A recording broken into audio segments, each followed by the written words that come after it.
You're all set, Jeff?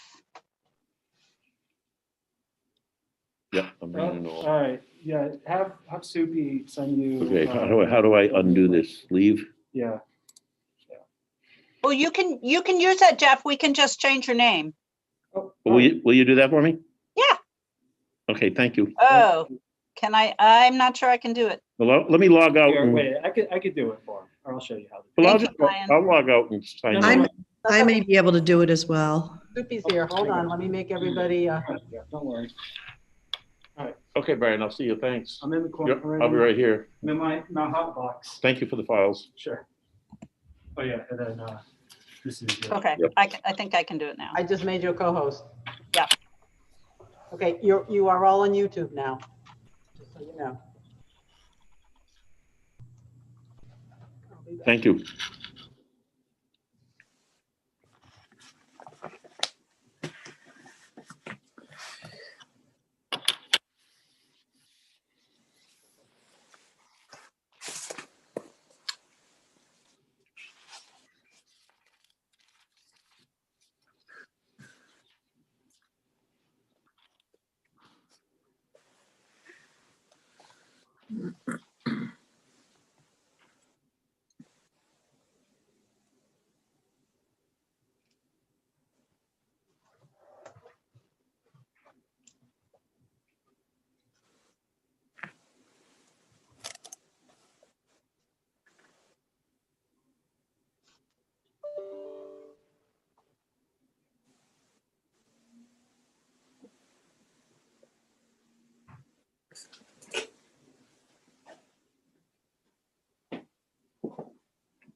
Hey, Peggy, Yes. did we get anything from Clack on the juvenile bindover issue? You did. We And did. it was, yep, I think Soupy emailed it to you either yesterday or today. And I did post their proposed amendment on the website. Okay. I You want left me a to send it voicemail. to you again? I never got it, apparently. I saw that the Attorney General referenced something from them, but I It was didn't at get 2 anything. o'clock yesterday. Ah, Hello. Hey, looking good, Steve. I can send it again if you would like, Representative Moriarty. sure, that's fine.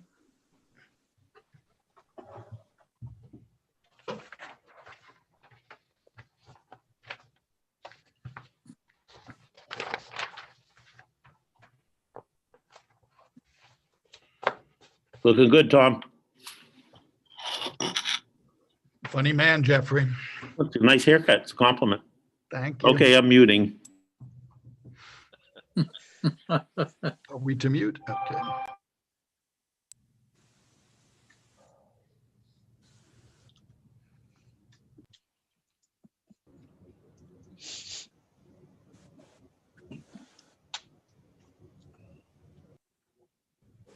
Okay, let's do this.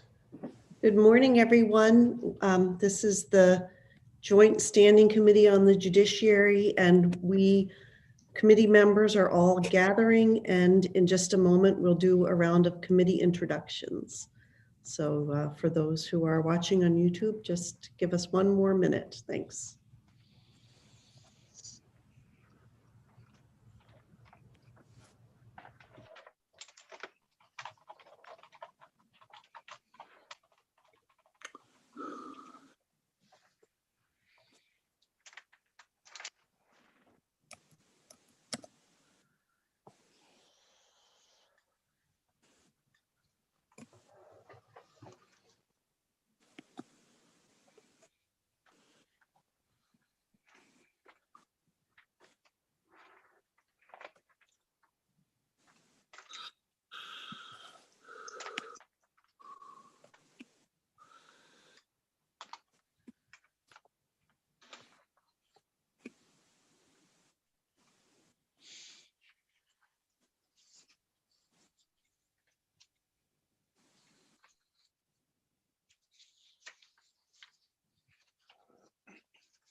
All right, it looks like we have a quorum, so let's go ahead and get started.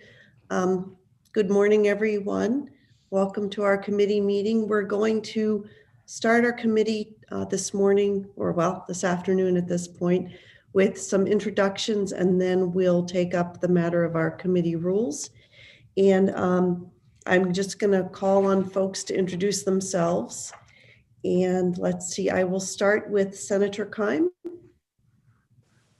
Good afternoon, everyone. My name is Lisa Keim, and I represent Senate District 18, which is much of northern Oxford County and 2 communities in Androscoggin. Representative Babbage. Yes, how do you do, everyone? Welcome. My name is Chris Babbage. I represent House District 8. That is falls within the 44 square miles between the Kennebunk and Wells Branch stream at the town of Kennebunk. Thank you. Representative Moriarty. Good afternoon, everyone. I'm Steve Moriarty, representing District 45, which is Cumberland and part of the town of Gray. And Representative Sheehan. Good afternoon. I'm Erin Sheehan, representing House District 12, which is downtown Biddeford. Representative Downs. Good afternoon. I'm Kathy Downs. I represent District 130, which is Bucksport and Orrington. Thank you. And Representative Libby. Good afternoon, everyone. I'm Laurel Libby. I represent District 64, which is all of Minot and part of Auburn. Representative Poirier. Thank you, Madam Chair. My name is Jennifer Poirier. I represent District 107, which is all of Skowhegan and a small part of Madison. Representative Evangelos. Hello, everyone. Representative Jeffrey Evangelos, House District 91, and I reside in Friendship. Representative Newell. Good afternoon, Madam Chair. My name is Rena Newell, and I am the Passamaquoddy Tribal Representative for Indian Township and Pleasant Point. Thank you. And then my co-chair, Representative Harnett. Thank you, Madam Chair. Good afternoon and welcome, everyone. My name is Tom Harnett. I represent House District 83, which is the town of Farmingdale and the city of Gardner, and I serve as the House Chair on Judiciary. Thank you. Thanks. And I'm Ann Carney. I'm a state senator. I represent Senate District 29, which is South Portland, Cape Elizabeth, some of Scarborough, and I'm the chair of this committee. And we have a couple of other committee members who may be joining us shortly, but I think let's take up the matter of our committee rules and start with some discussion of the rules. I believe you all received an email of the draft version of the rules from our committee analyst. It's a combination of the proposed joint standing committee rules that are the model rules plus a model COVID pandemic supplement. I'll give our folks having a hard time finding it. Does everybody have the rules? Nod if you have them available. Senator Keim, do you have the rules available as well, the draft? Great.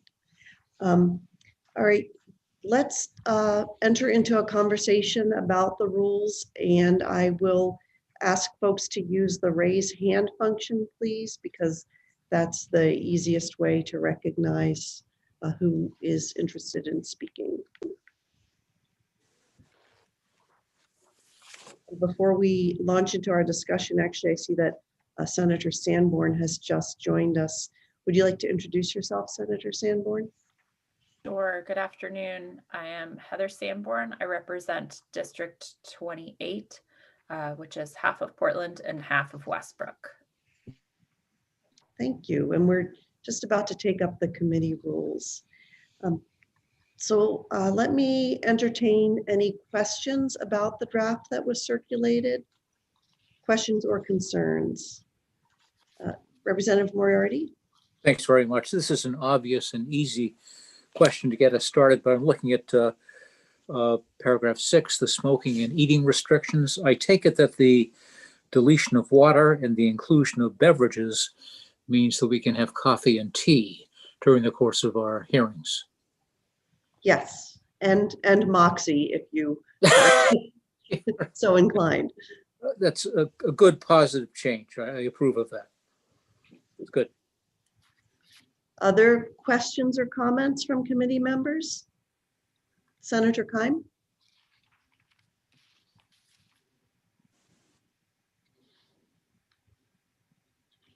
Thank you. Yes, I'm scrolling back through what I had looked at, and I believe it was on page 4, but paragraph E, the wording had been changed, and it was a member who testifies for or against the legislative document ordinarily should refrain, and it was changed to shall. So I'm just wondering what was the reason for the change there, and how you're picturing that. Was that your suggested change, and how you're seeing that changing the proceedings? That change was part of the rules in the 129th, and so it's highlighted because it's a change from the model rules, but it was the practice of this committee before I joined the committee. And so just to clarify on that, then, how, just so that I understand and the way that you're considering that. So we have had, I mean, often if a member is a sponsor of a bill, it's because they understand the subject matter well, and then having them be silenced and not be able to question people who come in to speak on the bill doesn't really serve us well sometimes. But then also, I think it's been used rather negatively at times as well, to kind of push against people who disagree with the viewpoint of the sponsor.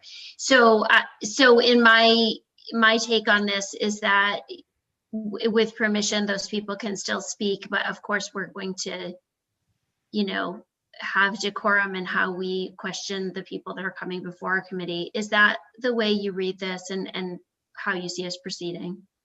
Yes, the intent, as I would apply this, the intent is not to limit questions and conversations that help present to the committee the meaning and importance of legislation, but really it's to avoid the kind of debate on the merits that is more properly part of the work session. So it's really like focusing on the different purpose of the public hearing versus the work session.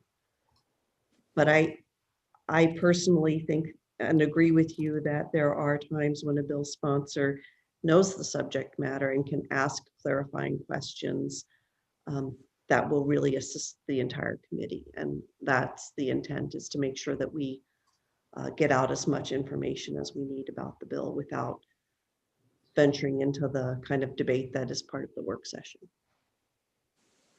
Does that answer your question? Yes, it does, and I have others, but I can wait. Why don't you, just for efficiency, why don't you take us through your questions? I think that would probably be helpful. And then Representative Babbage, Sure. We will have you speak afterwards. Did you, Representative Babbage, did you have something specifically about paragraph E on page 4? Well, yes, Oh, okay, then let's do that first. my thinking about the purpose of the rule is not to have interchange directly between the sponsor of the bill and a person that is trying to be persuasive in opposition to the bill. So as a sponsor of a bill, if I get in front of our committee and somebody gives persuasive testimony against my bill, I think I'm supposed to bite my tongue and share that at work session. Or I could share an important question with the colleague that is my seatmate, or if there's something to be clarified, I could ask to be recognized by the chair. And if there's an impasse that the whole committee doesn't know something and the person testifying doesn't know something, then a clarification is in order. But I do think there is merit to not having the sponsor directly interchange with somebody who is in opposition to their point of view. So just like in the chamber, you don't stand up and address others in the chamber, you address the speaker. And I think the sponsor should be addressing the chair when they have a comment or a clarifying point or even a question. I would think it would be, it would discipline the sponsor to say to the chair, Madam Chair, would you ask the witness this question? Do you find it appropriate? Or by note do that. But I think the idea is to limit what could become an antagonistic interchange between a person who has already become partisan by testifying as a sponsor, or even somebody that chose to leave the horseshoe and go to the podium to become a partisan in favor or in opposition. I think the idea is to eliminate the interchange. It's a public hearing. The person at the podium has the microphone, and we learn from them whatever we can. But that's my interpretation of why that rule is. It's decorum. Yeah, and I would just add that it's not quite that restrictive, so you don't have to ask your question through the chair. You just ask the chair for leave to ask a question. Yeah, thank you, Representative Babbage. Representative Evangelos, do you have a comment about paragraph E on page 4 or a different matter? No, just to, the last statement you made is exactly how we handled it in previous committees, that at the discretion of the chair for a clarifying matter. But Chris is talking about, we don't want people getting into arguments. So you gave the perfect answer. So you answered it. Thank you. All righty. Okay, so if we are done with paragraph E on page 4, Senator Keim, did you want to raise your next concern? Yes, and it was paragraph H, where it says during public hearings, committee members may receive written communication from the public only through the committee clerk. So I'm wondering if that is trying to get at like text messaging and stuff. I understand that when we're sitting at the podium, the point was no one can just walk up and hand, they can't come up to the horseshoe and hand somebody paper, but we can't actually enforce the whole idea of written communication really. So I just didn't know.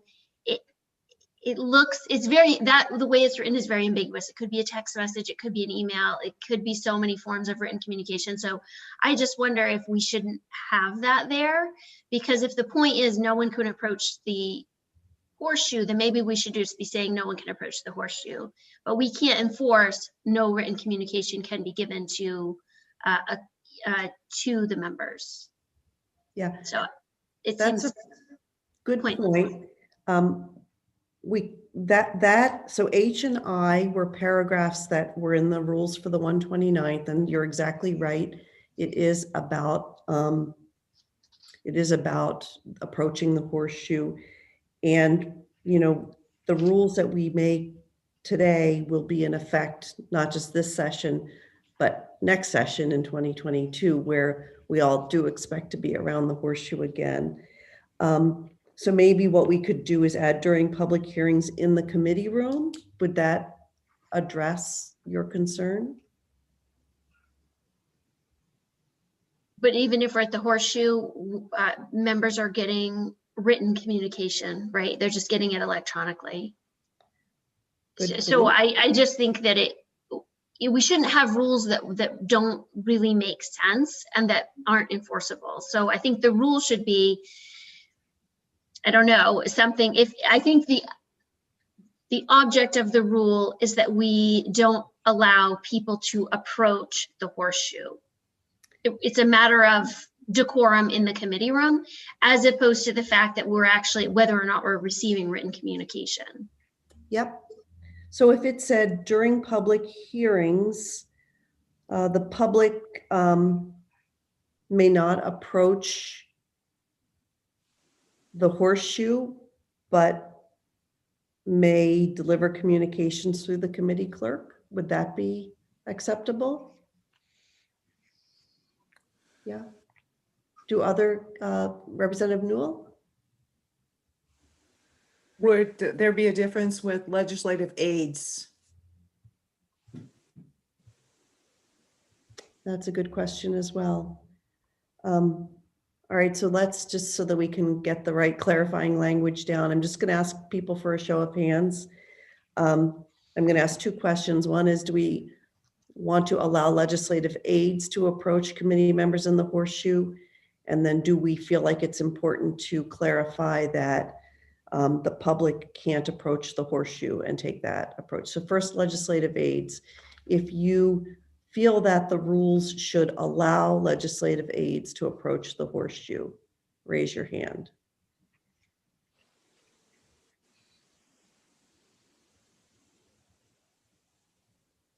Okay. And then that seems pretty clear. If you feel that, what, pardon me? I just wanted to, you didn't ask opposition. Opposition, okay, so can you live with the will of the committee, Representative Babbitt? Sure. I have sat in the past where chairs have taken, what's the word? They have been bothered by aides coming to a committee room and being a distraction with a member. And so I think the aide giving whatever they need to give to the clerk, and the clerk doing it, is just a standard. But obviously that doesn't happen often. And but I think the idea of the clerk and the analyst being the ones that come to the members of the committee individually is a good practice. Okay, thank you. And then the second issue is, do we feel that the language should be rewritten to focus on the physical space of the hearing room and people not approaching the horseshoe? If that is an acceptable kind of sharpening of the language, please raise your hand. Could you repeat the motion? Yeah, it's actually not a motion, it's sort of a straw poll, because I want to make sure that we get the language right. But it's, if the concept is that we rewrite that paragraph just to indicate that members of the public can't approach the horseshoe with a written communication, but need to go through the clerk, as opposed to encompassing even electronic communications like text messages. Is that an acceptable clarification to everyone? If it is, please raise your hand. All right. And are opposed? I'm not opposed to this because I think it's a small matter, but we're not supposed to be all on our cell phones while we're in committee. I think these were actually written with the idea that our full attention will be with the chair and the person testifying at public hearing. Whereas if we're all on our electronics, it doesn't seem to show that we are giving full attention to the matter at hand. And so that's part of the, but I abide by the majority of the committee. Let me have Representative Evangelos, and then I wanted to just ask Representative Moriarty because he objected, and I'm wondering if let's spend a couple of more minutes on this, and then we may need to, we have some guests that are going to do introductory meetings at 12:30, and so we'll have to perhaps postpone this. But let's see, Representative Moriarty, and then Evangelos, and then Harnett, please. Hey, thank you, Madam Chair. Actually, I thought the language as drafted was fine. I don't see any need to change it. I looked at the earlier paragraph F regarding the receipt or making of phone calls, and perhaps erroneously in my own mind, I just included texts dealing with the subject matter of the hearing as well. And I agree with Chris's comment about neither appearing to be diverted or actually being diverted by electronic exchanges that no one else is party to is something to avoid. I would think that maybe under F, we can make a reference to not participating in text exchanges dealing with the subject matter of the hearing during the course of the hearing. Yeah, I appreciate both of your thoughts. I'm just wondering how enforceable that would be. And let's just move on quickly. Representative Evangelos and then Harnett. Thank you, Madam Chair. You know exactly how are we going to enforce this? And Representative Babbage, you know as well as I do, every member of the committee, except for me, because I don't own a cell phone, is on their gadgets the whole time. I mean, I have a policy, which I'm going to be violating this year because I need a second computer to get the documents while people are testifying. But I always put my computer away when people are testifying because I just think it's extremely rude. So I hear Representative Moriarty and Babbage. Senator Keim raised a good point. Are these messages restricted to paper messages while we're sitting in the horseshoe, or are we, going to be? Senator Carney said, "How are you going to enforce this, anyways?" So it's a problem, but I think we all going to have to be on the honor system and do the best job we can. I'm happy with how Senator Carney articulated the rule, though. It's realistic. So that's all. If I may. Nope, Chris, I'm just going to ask you to hold off because we need to have other voices contribute. Go ahead, Representative Harnett. Thank you. And again, I apologize. I can't raise my little blue hand as a host. So that's why I'm violating that rule. Two things. One, with respect to electronic communications, and I realize we're limited on time. It was a great concern to the Right to Know Advisory Committee over the last summer that there are communications such as text messages going from members of the public, often lobbyists, to individual committee members during a hearing or a work session. And I think it's a valid concern. I also question how it's possible to enforce that.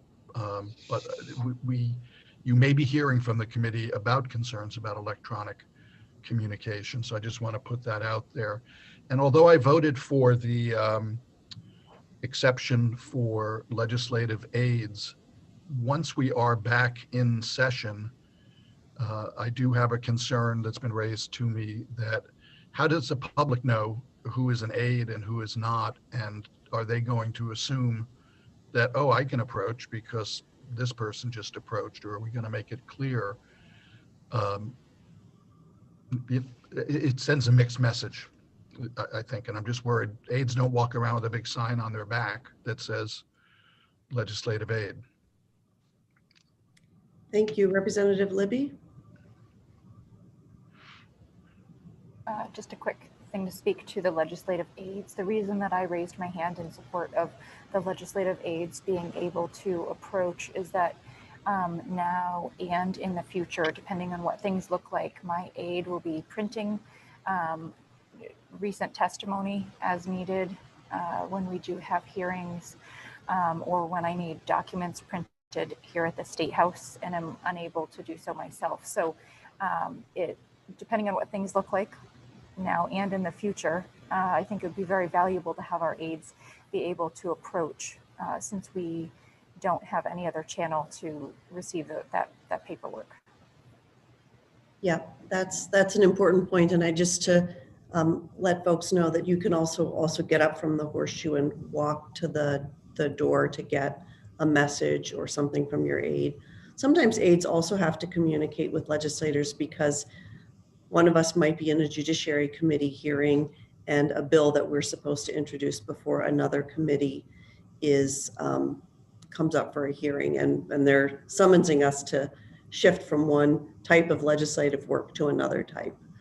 So with that, I just like to, Representative Babbage, is your hand up? Okay, go ahead. Yeah, please. Well, and then this is going to be the last comment, and we will have to take up our rules again on at our next meeting. And I would just ask folks if you can, let's see. Well, go ahead and speak, Representative Babbage, and then we'll come The up 2 with points I wanted to mention, Representative Harnett touched on it, and that is that text messaging was specifically thought of when this rule was put into effect. It's not like we've evolved and now that's impossible to police. It's about the honor system, but the idea of lobbyists being in constant communication with a particular member is the reason that we have the rule.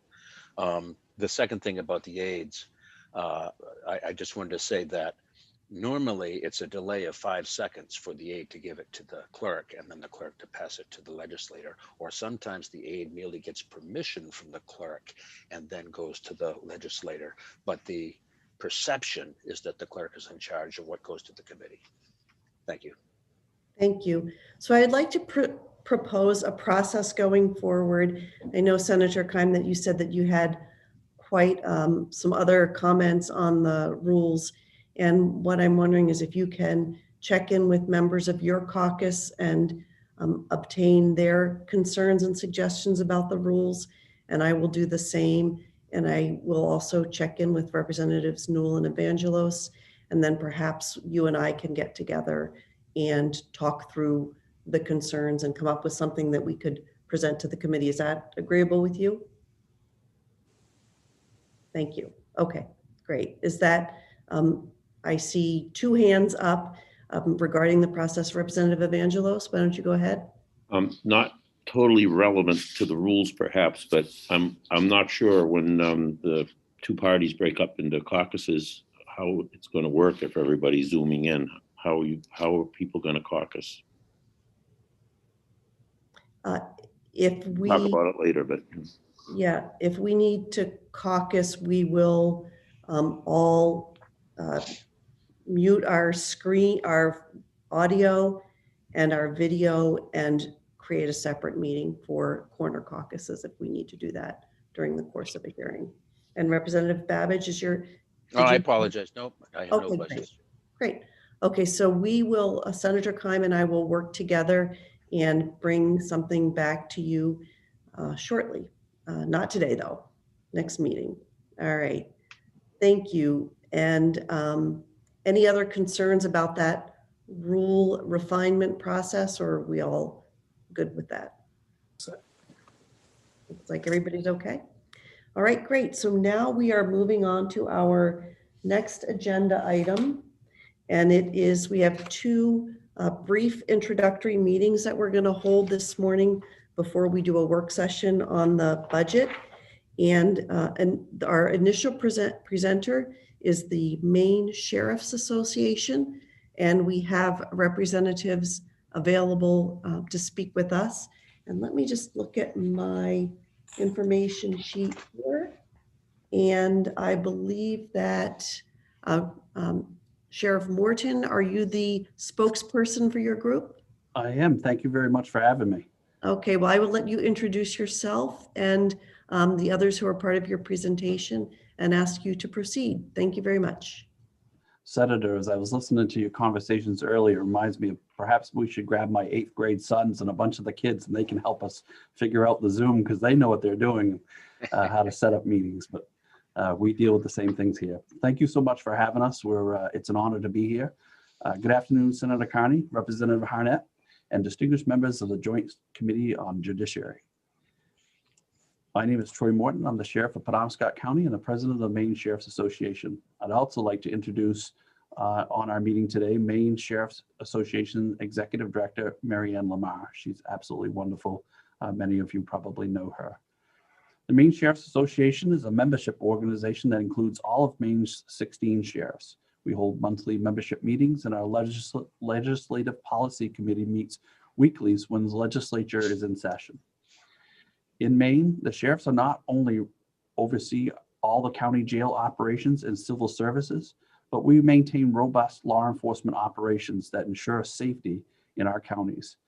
As a mostly rural state, this means many of our officers serve and protect vast geographical areas with limited resources. We work closely with our law enforcement stakeholders, and our collaborative efforts have resulted in multiple news sources identifying Maine as one of the safest states in our country, and we're proud of that. This is a proud designation and endeavor to ensure that every Maine citizen receives the same level of professionalism, regardless of their race, age, gender, or lifestyle. It's important that members of this committee are aware of the profound changes that have been implemented across Maine's county jails in recent years. We struggle with the misconception that we are simply warehouses for incarcerated individuals. We have been aggressive in our efforts to provide progressive programming for those citizens who find themselves in our jails. We have been leaders in identifying national best practices and providing services to our inmates, and we continue to look for ways to provide services and support for our communities. We recognize that much of our success traces back to the work of this committee, and we are grateful for the ongoing support and collaboration. Over the years, the Maine sheriffs have worked closely on a number of bills that have gained attention. Notably, we worked to defeat a bill last session that was designed to give county commissioners the ability to remove a sheriff from office. Our objection was the process, not the concept. To illustrate this point, we worked collaboratively as sheriffs to design a process that was viable and transparent. We sought out the previous bill's sponsor, Senator Keim, who was absolutely wonderful to work with. And together we were able to agree on language that she could support. We are proud of the end result and hope this reflects our willingness to identify the areas in which we can do better and lead for efforts and implement change. In a final discussion point from today's Maine Sheriff's Association orientation is the bill that will be heard in the Joint Standing Committee on Criminal Justice and Public Safety. Upon its anticipated committee passage, it will eventually find its way to both chambers. This bill is designed to provide sustained funding for Maine's county jails. Since the demise of the Maine Board of Corrections, counties have spent much of their time in Augusta updating legislators on the precarious status of jail funding. We believe we have designed a fair and ethical model that will be developed in partnership with the Maine Municipal Association, Maine Department of Corrections, and Maine County Commissioners Association. We urge each of you to support these efforts when they come before the House and the Senate. Please feel free to reach out to me or our executive director at any time. And as always, I'm happy to answer any questions that you might have today. Thank you very much, Sheriff Morton. At this point, is that the completion of your presentation such that we can open up for questions? Yes, ma'am. Okay, so I will ask members if you can use your raise hand function, and if that's not working for you, then please raise your physical hand. So I see that Representative Reckitt has her hand raised, and could you please also do an introduction since we completed that just a little earlier?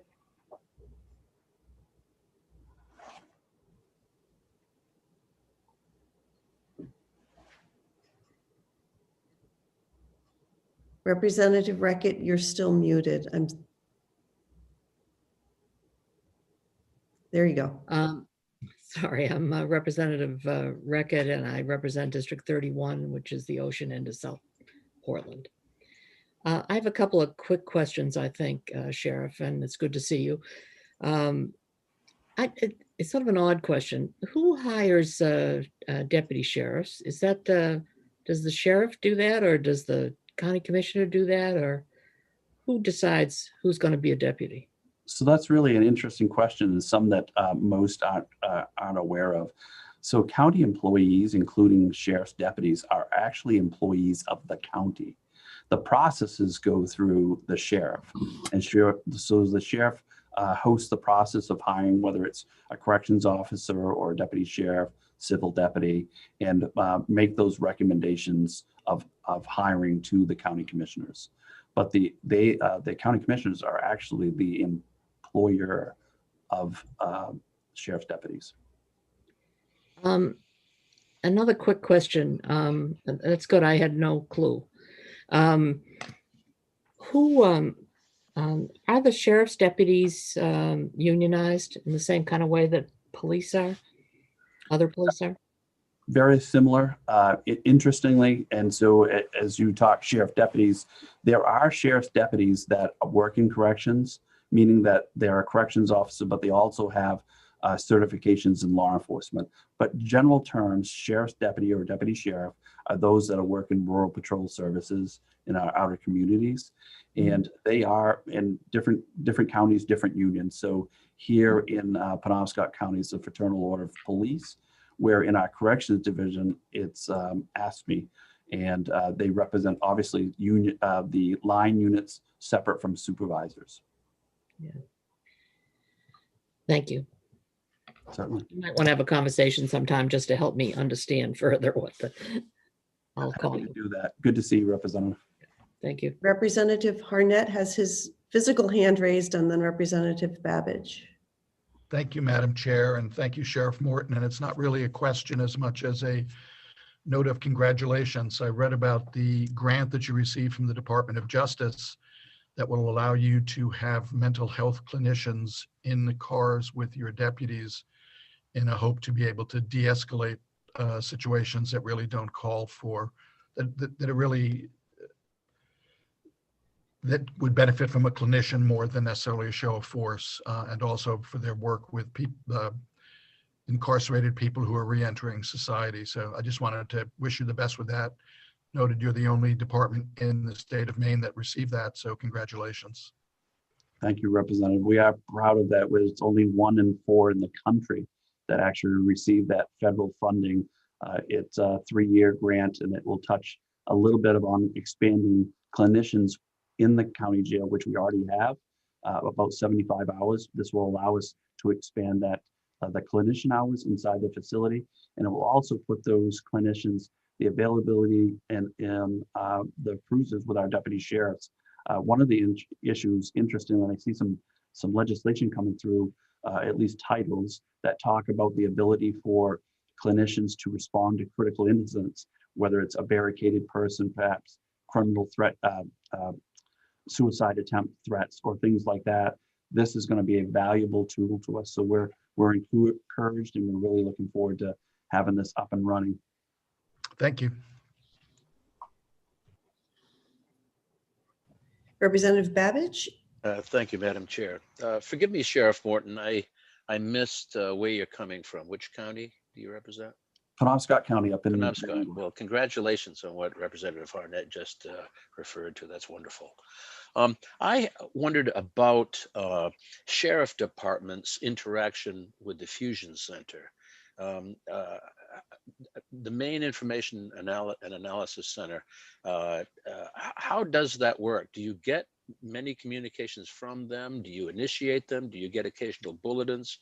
Are they frequent? Can you help me with that a little bit? Is that how the sheriff departments?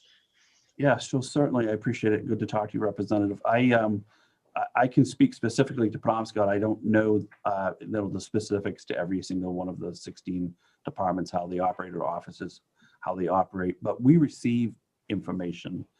We don't deposit information to them, but we receive information from them, and it's general bullets. And in our case, how we operate that here is many of those, some often don't pertain directly to our county or, the greater Bangor area. And so we review those and take a look and see what's pertinent to our area. And that's how we use that. Okay, thank you very much. Appreciate it. You're welcome. Good to see you, sir. And Representative Evangelos. Thank you, Madam Chair. And, good afternoon, Sheriff Morton. We're not going to have time to get into anything in depth today. I just want to make sure that in the committee's role of oversight that we share with the Criminal Justice Committee, that you'll be willing to come back and spend some time with us. Specifically, I mean, you live in Penobscot County. You must be aware of the information that came out of the Bangor Daily News series, and we are a committee of oversight. So I do want to discuss the contents of those reports with you to see how the committee can be better informed, and also how we can help reform some of the law enforcement practices. Would you be willing to come back and see us? Absolutely, Representative. We're encouraged to have those conversations. I can assure you that there's nobody that wants police accountability more than us, whether it's nationwide, in our state or even locally. It is a black mark to all of us, and we certainly don't want that to happen. I appreciate that, and we're willing to do that. Thank you. Thank you very much, Sheriff Morton. And Ms. Lemaire, would you like to contribute? Forgive me for interrupting. I wanted to speak to Representative Evangelos' piece just for a second.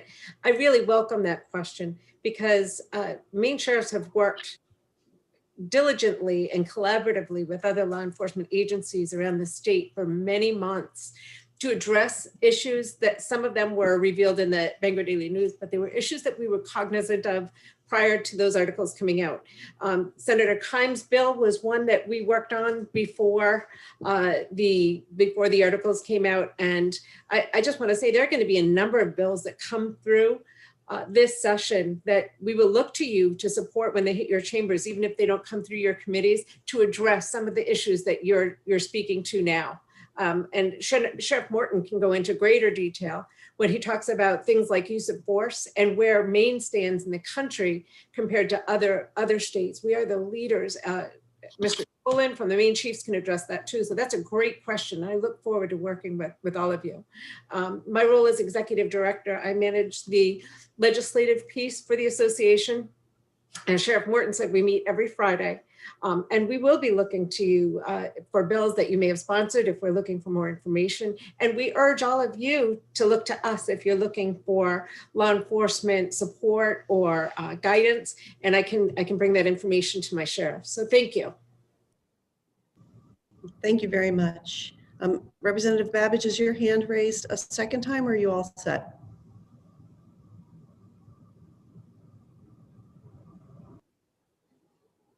Do any other committee members have questions for our guests? Not seeing any, so I just want to extend a thank you very much for being here today, and we look forward to more communications with you in the future. Senator, thank you for the time. I appreciate the time of all your membership, and we look forward to working through this session with all of you. Great, thanks. And then I believe that our next presenter is the Maine Chiefs of Police, and I see that Mr. Tolan is here. Are you the spokesperson for the Maine Chiefs of Police? Well, I'm the executive director, and I have Chief Mills just signed on. So I'm going to kick it off and give you a little bit of background, and then Chief Mills will jump in if that's okay. That sounds terrific. And we've got 15 minutes, and we would really appreciate that you reserve a little bit of time for questions afterwards. I think we will. I don't think our speech is going to be lengthy. But, great, thank you. Go ahead. I'm sorry. Members of the Judiciary Committee, good afternoon. And thank you for inviting myself and our current legislative liaison and first Vice President, Chief Jared Mills of the Augusta PD, to speak with you this afternoon and provide you a little bit of information about the Maine Chiefs Police Association. Our current president, Chief Roland LaCroix of the University of Maine in Orono, is unable to attend. We received this notice this week. He'd already scheduled his first vaccine for the COVID, and as I suggested to him, don't change that. Go get your vaccine. So he is unable to attend. He did join us earlier this week when we met with the Criminal Justice and Public Safety Committee. So my name is Ed Tolan. I serve as the Executive Director of the Maine Chiefs Police Association. A little background, I retired as the Chief of the Falmouth Police Department in December of 2018 after 44 years in law enforcement, 27 of those as a chief. Currently, the Maine Chiefs Police Association has approximately 300 members, ranging from the chief of the department to seconds in commands, and in some of the smaller agencies, you'll see some sergeants also in our association.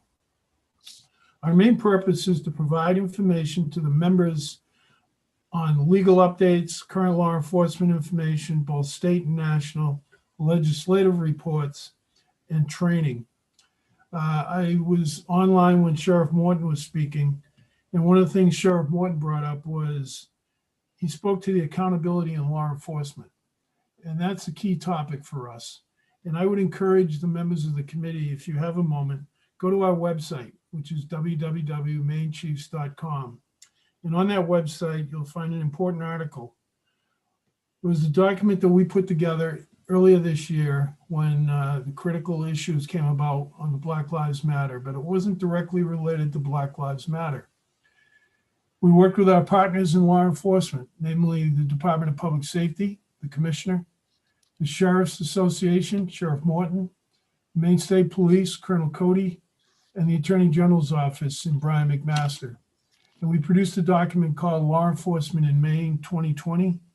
And I think if you read that, if you have not had the opportunity already, it talks about what we expect of our members and law enforcement, how to do their jobs, do them properly. And it's a quite comprehensive article. So I encourage you to take a look at that.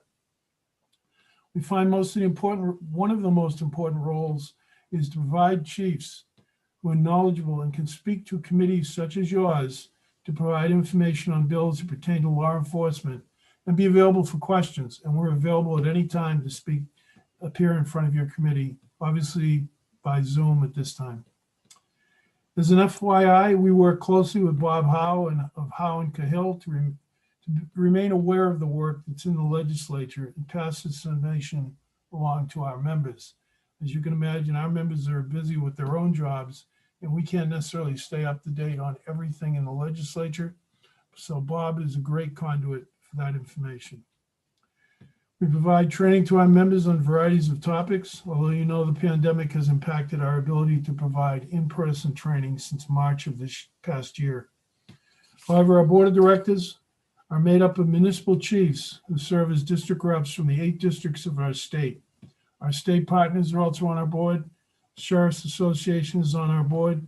Sheriff Murray is the representative from the Sheriff's Association that sits at our meetings. And we have federal representatives from the U.S. Attorney's Office and sometimes the FBI. We meet on a monthly basis, obviously via Zoom, virtual meeting. And from these meetings, information is forwarded to all of our members throughout the state through my office. I wish to thank you for the opportunity to speak to you today, get to know you, and I encourage you, if you ever have any questions, my number is on the website. Feel free to call me at any time, and if I can answer your question, I will. If I have to get back to you, I will certainly do that. So at this point, I would turn it over to Chief Jared Mills of Augusta, as I said, our first vice president and our legislative liaison. Jared? Members of the Judiciary Committee, good afternoon, and thank you for inviting myself and Director Tolan to speak with you this afternoon. My name is Jared Mills, and I serve as the first vice president, as Director Tolan stated, with the Maine Chiefs of Police. I've worked for the city of Augusta for almost 23 years, and I have been the city's police chief for 3 of the last 3 years. I've been a member of the Maine Chiefs of Police Association for over 10 years, and in 2018, I decided to run for executive committee. The executive committee is comprised of a president, a first vice president, second vice president, and a sergeant at arms. After being elected as a sergeant at arms, I've moved up 1 chair each year to my current position as first vice president. I've remained active with the associations, with my current assignments being the Maine Chiefs of Police appointed delegate on the Maine Domestic Violence Homicide Review Panel, as well as the legislative liaison. As my role as a legislative liaison, I work very closely with Bob Howe, as Director Tolan already indicated, to report back to the body to keep everybody informed of what's happening in the legislature. Thank you for providing me with this opportunity to meet with you. I will be, certainly entertain any questions that you have. Thank you both very much. At this point, I'm looking to my fellow committee members, and I see that Representative Reckett has her hand raised. Go ahead, Representative Reckett. Sort of a related question to the one I asked Sheriff Morton. But I'm now curious, because I've been sort of poking around. How many different unions represent police in this state? I'm going to say 3, Jared. You know, if we don't have any interaction with the unions. I know that was a question at the Judiciary Committee meeting the other day. The Maine Association of Police is one of those unions. I know there's the FOP, I know there's the Teamsters, but we don't have any interaction with those, the unions, Representative Rickett. I don't know if Chief Mills can add to that. No, I guess nothing the to other add. end of the question is, do they have interaction with each other? They must, or do they? I don't, I have no idea. Well, I can't, I used to be a union member a long time ago when I was in the rank and file, but we didn't necessarily interact with our other unions because the unions are competing against each other to recognize and organize with the members. So I can't really address that question for you. Maybe Chief Mills can. Yeah, I would only add, as far as the association goes, there's no direct interaction. Obviously, my police department has a union. It's the Fraternal Order of Police. So my personal interaction would be with them and them only. Mhm. Thank you. Thank you. Do other committee members have questions? At this point, I'm not seeing any raised hands.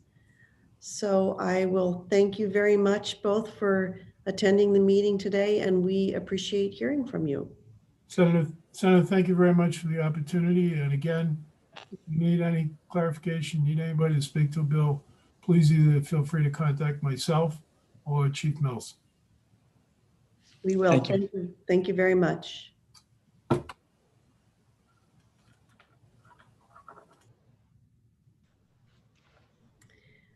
All right, our next agenda item, which is scheduled for one, we're a little bit ahead of time, is our work session on the supplemental budget.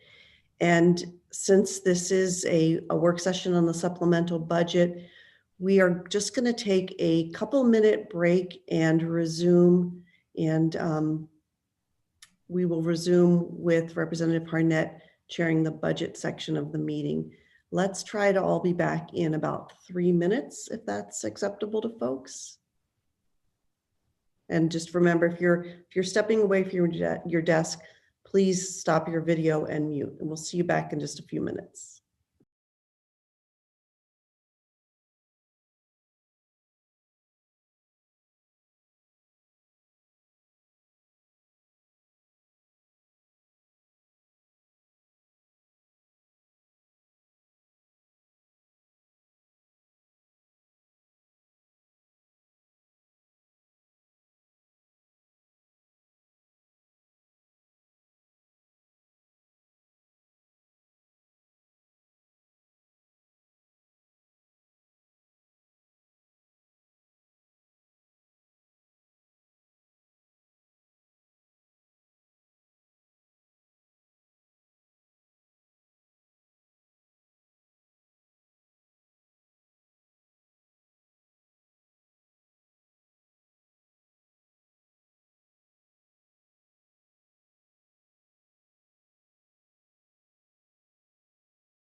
Representative Harnett?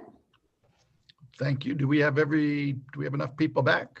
Well, I actually was just making a little noise so that members would appreciate that it's about time to get started again. So are you ready? Well, you got my attention. I'm I ready. figured I would. Anytime that you're ready to call the work session to order, that's fine with me. And I think we've got a fair number back. Thank you very much, Madam Chair. And I will call the work session on the supplemental budget to order. And I will just explain the process that we are going to use today. My name is Tom Harnett. I serve as the House Chair of the Judiciary Committee, and I represent House District 83, which is the town of Farmingdale and the city of Gardner. And today we are going to hear on aspects of this supplemental budget on entities over which we have oversight. And we need to get our recommendations back to the AFA, I believe, by the end of this week. So we need to take action today. And today we're going to hear from the Maine Human Rights Commission, the Office of the Attorney General, the Judicial Branch, and the Maine Commission on Indigent Legal Services. And the way we are going to proceed is we are first going to hear from our fiscal analyst, Lauren Matea, to explain the supplemental budget process to us. Then we will hear from a representative of the Maine Human Rights Commission, and she will explain the impacts that the supplemental budget has on her commission. I will then open it up for questions from the committee to that representative, and then we will vote on the budget and can have discussion after a motion is made on that. And we will follow the same procedure for the next three entities, hopefully in the order that they are listed on the agenda for today. So with that, unless there are any questions, I will turn it over to Lauren Matea. Thank you. So Peggy asked me to talk about basically what supplemental budgets are, and then also to address curtailment for any of you who are unfamiliar with what curtailment means. So just to start, there are typically two types of budgets. There are biennial budgets and there are supplemental budgets. Biennial budgets typically set the budget for the upcoming biennium, the upcoming 2 fiscal years. Biennial budgets are typically done in the first session of a legislature. Supplemental budgets, on the other hand, are typically submitted to resolve budget issues for the balance of the current biennium, and they make changes to the fiscal year that is currently happening. So the supplemental budget that you're looking at today is changing the current fiscal year, FY21, which ends on June 30th. And then just to talk about curtailment briefly, according to the Maine Constitution, Maine must at the end of the year have a balanced budget. In the spring, once the legislature adjourned, it became clear that we wouldn't be in balance. So to fix this, the governor has in her authority to do what is called curtailment, which is basically just a word for a one-time spending cut. So it reduces the amount of money that departments can spend to ensure that the budget remains balanced by the end of the fiscal year. In a normal world where we're not operating within a government, that would just be the end of it. It would just be. Just to talk about curtailment briefly. Oh, sorry, I'm feeling a little bit of echo. Can you guys hear me? Sorry. So in a normal world, spending would just be cut and we would just move on. But the governor actually, she just has the authority to cut, to curtail allotments. She doesn't have the ability to actually reduce and change them. So once the legislature came back into session, the governor proposes those cuts that were in her curtailment order to the legislature, and then the legislature can can either approve them or not. And if upon approval, those cuts will then be actually made, and the allotments and the appropriations will actually be reduced. And the last thing I wanted to mention is that in this supplemental budget, it's just making cuts for this current fiscal year, and the cuts aren't ongoing. So it's just a one-time cut. They don't go into the next biennium. It's just for this one fiscal year. And I think that is all I wanted to mention. I am sorry again for the echo that I heard halfway through, but if anybody has any questions, I would be happy to answer them. Thank you very much, Lauren. And the echo might have been somebody who had not muted their mic. So I just remind all panelists to make sure your mic is muted when you are not speaking. And at this point, I would open it up to the committee for any questions that they might have for Ms. Mateer.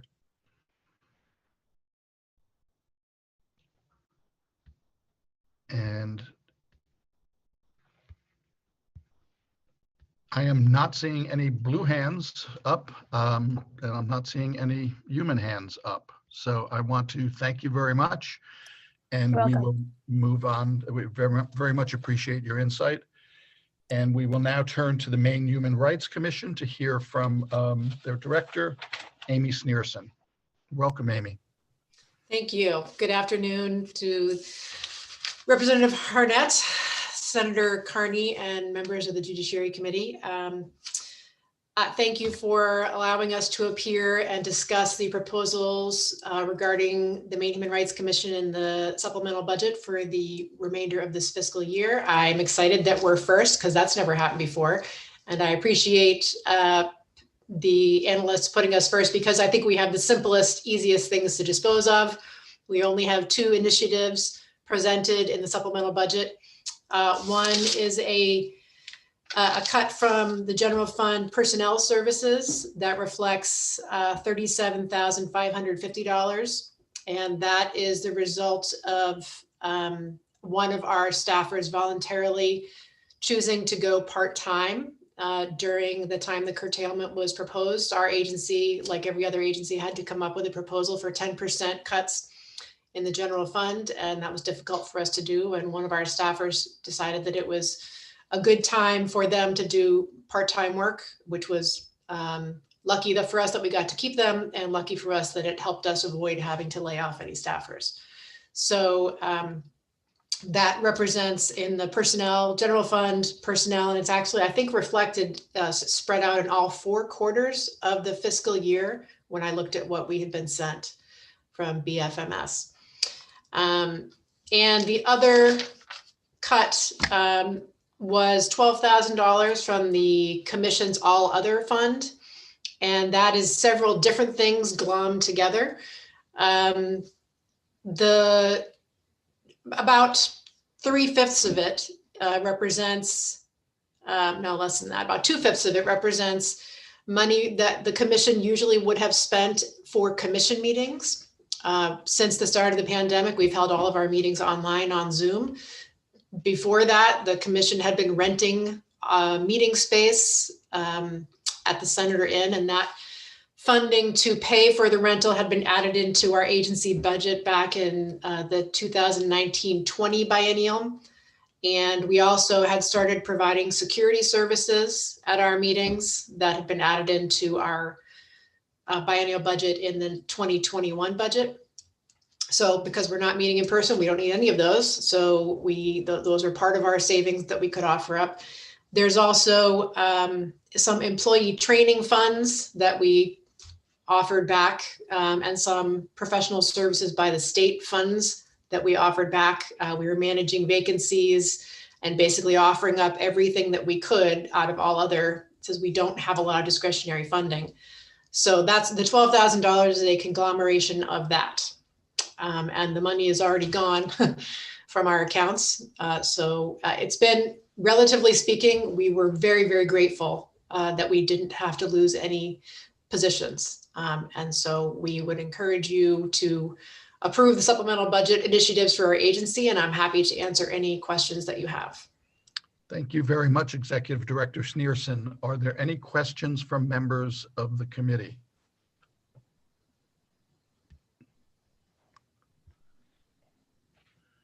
And again, I am not seeing any blue hands or any human hands.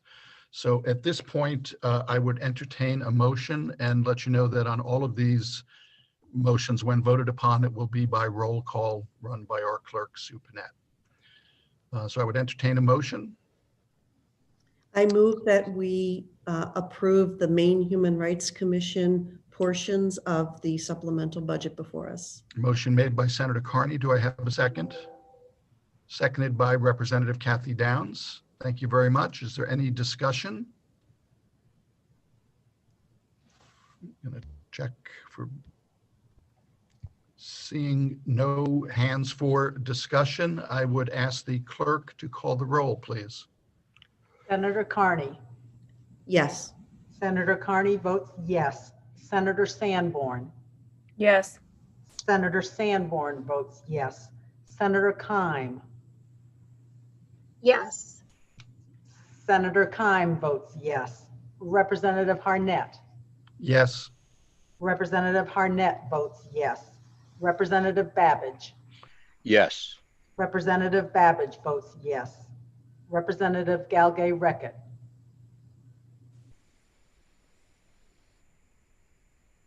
Yes. Representative Galgay-Reckett votes yes. Representative Moriarty. Yes. Representative Moriarty votes yes. Representative Sheehan. Yes. Representative Sheehan votes yes. Representative Hagan. Representative Downs. Yes. Representative Downs votes yes. Representative Libby. Yes. Representative Libby votes yes. Representative Poirier. Yes. Representative Poirier votes yes. Representative Evangelos. Yes. Representative Evangelos votes yes. Representative Newell. Yes. Representative Newell votes yes. Representative Hagan. Representative Hagan is absent. The vote is 13 yes, 0 no, 1 absent. Thank you very much. Thank you all. Thank you, Ms. Neerson, and enjoy the rest of your day. Thank you. You too. We will next turn to the Office of the Attorney General, and I see we have our Attorney General, Aaron Fry, in my box of squares, and I will turn it over to AG Fry. Welcome.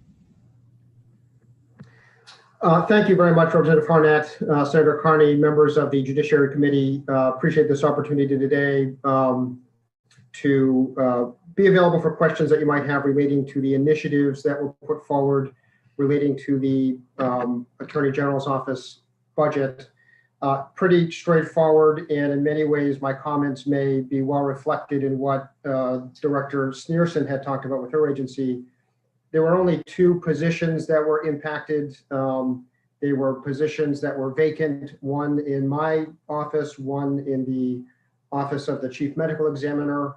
Operationally, it was fine to keep those open to realize the savings from not filling them.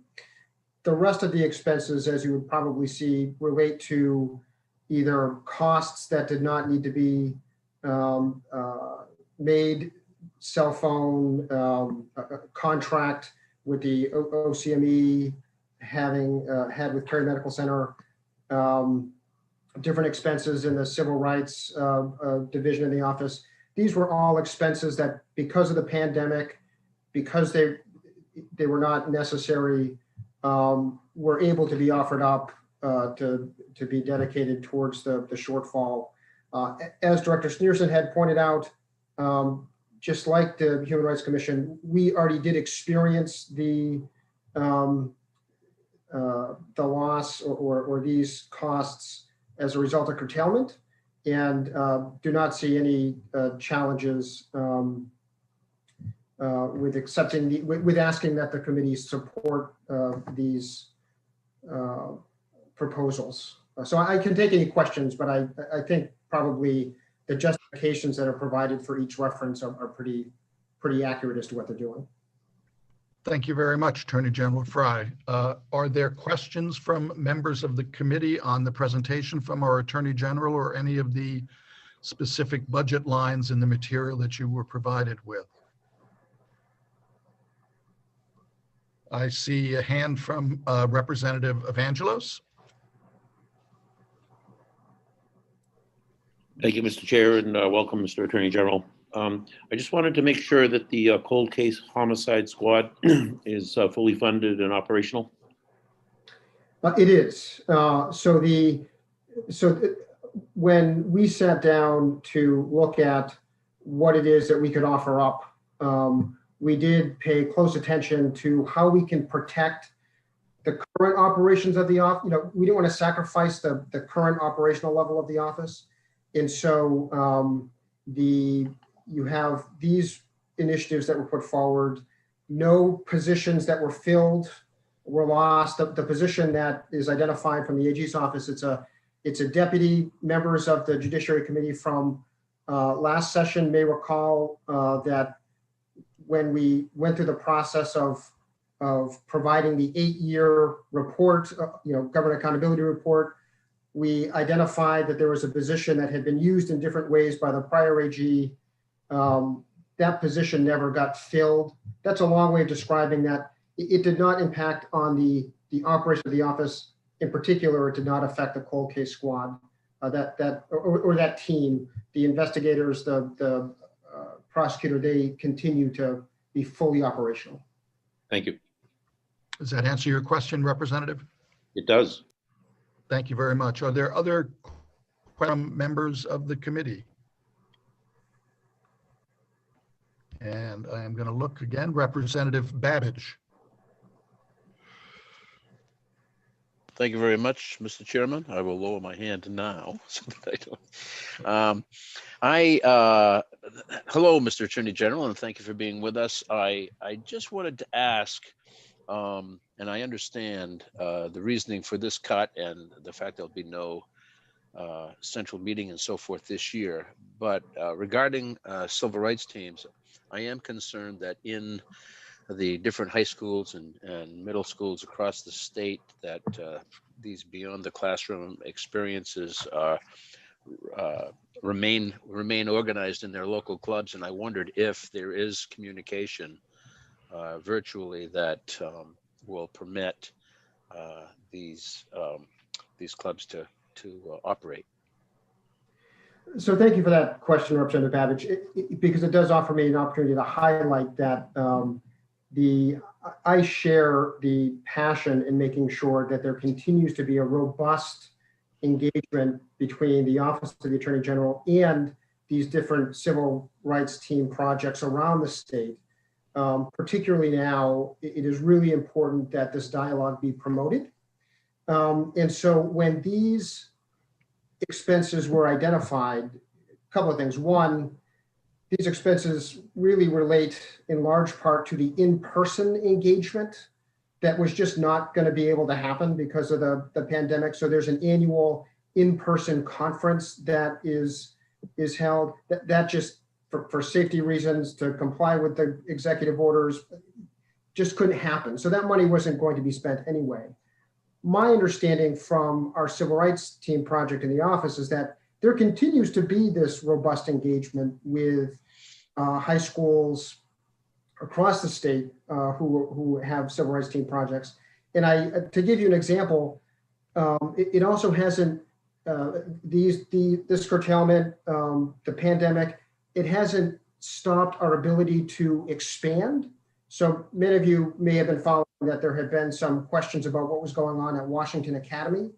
Back in August, when it came to our attention that there were some concerns about what was going on at Washington Academy, we connected with the school and we've set up, or we're working with them to set up a project there. So we've actually continued to be able to do some really good work, not just maintaining the status quo in a positive way.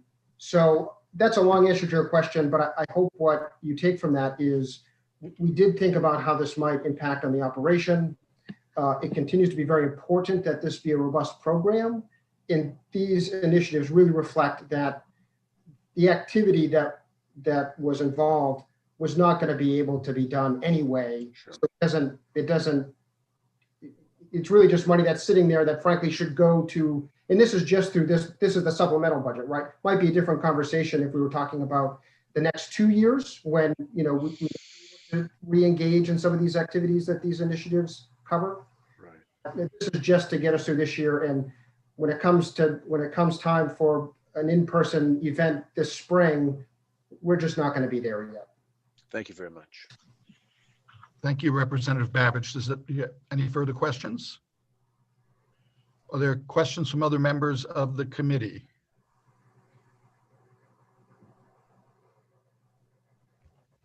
And I am not seeing anything. I just wanted to make an additional comment in response to Representative Babbage's questions, and thank you very much, Attorney General. The Civil Rights Team project is close to my heart, having directed it for over 10 years a long time ago. And I just want to assure Representative Babbage and get confirmation from Attorney General Fry that all of the fall trainings of the students were conducted. They were just conducted virtually. The trainings for the faculty advisors and community advisors were conducted simply virtually. And I know that I've attended at least 2 events of the Gardner Area High School Civil Rights Team, and I can tell you that they're up and running very strongly. And I'm also fortunate enough to get the regular newsletter that the Civil Rights Team project puts out, and I would encourage folks to sign up to get that, because of course we all need more email, but it would also give you a real description of the hard work that these young people are doing in middle schools and high schools throughout the state. Is that fair to say, Attorney General Fry? Very, very well said, and I'm pleased to have that confirmation. We have a great team in the office, and we have very passionate students and team leaders out in all of our communities. So thank you for that recognition. Thank you for that, Mr. Chairman.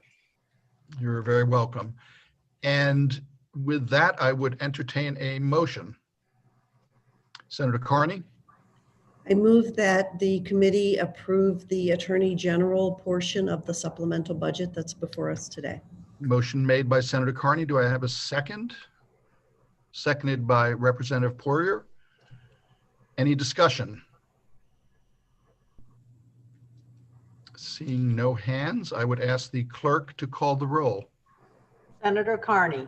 Yes. Senator Carney votes yes. Senator Sanborn. Senator Kime. Yes. Senator Kime votes yes. Representative Harnett. Yes. Representative Harnett votes yes. Representative Babbage. Yes. Representative Babbage votes yes. Representative Galgay-Reckett. Yes. Representative Galgay-Reckett votes yes. Representative Moriarty. Yes. Representative Moriarty votes yes. Representative Sheehan. Yes. Representative Sheehan votes yes. Representative Hagan. Representative Downs. Yes. Representative Downs votes yes. Representative Libby. Yes. Representative Libby votes yes. Representative Poirier. Yes. Representative Poirier votes yes. Representative Evangelos. Yes. Representative Evangelos votes yes. Representative Newell. Yes. Representative Newell votes yes. Senator Sanborn. Yes. Senator Sanborn votes yes. Representative Hagan. 13 members voted yes, 0 members voted no, 1 member was absent. Thank you very much, committee members, and thank you very much, Soupy, and best of luck, Attorney General Fry. Thank you very much. Take care. The next entity that we will be reviewing the supplemental budget for is the Judicial Department. And I see Mr. Glessner in one of my squares. Would you proceed, please, sir? Thank you, Representative Harnett and Senator Carney, I apologize, Senator Carney, and members of the Judiciary Committee. It is good to be back before you once again, and I'm pleased to offer the Judicial Branch presentation with regard to the supplemental budget. Generally, in supplemental budgets, as you heard described earlier, it's an opportunity to come before the committee. Thank you, Representative Harnett. Senator Carney. Oh, I'm hearing some background. That was my fault or not. But generally, it's an opportunity to come before the committee in the event that there are issues that need to be addressed with regard to our budget. It has certainly been an unusual year with regard to budget, as everything is unusual. All of the things we've had to deal with as far as COVID. There have been some additional expenses, COVID related, and some of that was covered by federal funding, and that was very helpful, particularly early in the year when we were looking at basic items like masks, and we were doing things with plexiglass and other kinds of things. And then as things developed, we were also dealing with video hearings and other areas of technology that had costs associated with them. But as a result of the federal money, and also as a result of being able to utilize money from our own budget, because certain costs were not as high as usual, such as in-state travel. As a result of balancing those things, we've been able to live within our budget and project that we're going to stay in that circumstance for the remainder of the year. So we feel very good about that. There are a couple of areas, one being our personal services. That's where salaries come from and so forth. And we've been able to indicate the ability to return $100,000 as far as the personal services line. The savings there are primarily from judicial vacancies. I know this committee is very familiar with judicial vacancies and the fact that there are appointments upcoming and so forth. And so money that's associated with that, we are in a position where we are able to revert that $100,000. The other thing that's in our budget is debt service. This is money essentially that's used to pay off the cost of bonds for various facility issues. And it turns out that this year, we do not need all of the money that was forecast for expenditure. That had to do with interest rates and money that we could, and less money that we had to pay in that regard. So as a result, in that line, we were able to identify $350,000 that we were able to return. So the combination of those two things results in the savings of $450,000, and that's where we stand, and that's what's reflected in this budget. And I'd be happy to answer any questions about that you may have. Thank you, Mr. Glessner. Before I open it up for questions from the committee, and I failed to do this with the Attorney General, are there other members of the department on this call that you would like to introduce for the committee to meet? There are not, Representative Barnett. I thank you very much for that offer. Okay, thank you. Are there questions from committee members? I see Representative Evangelos.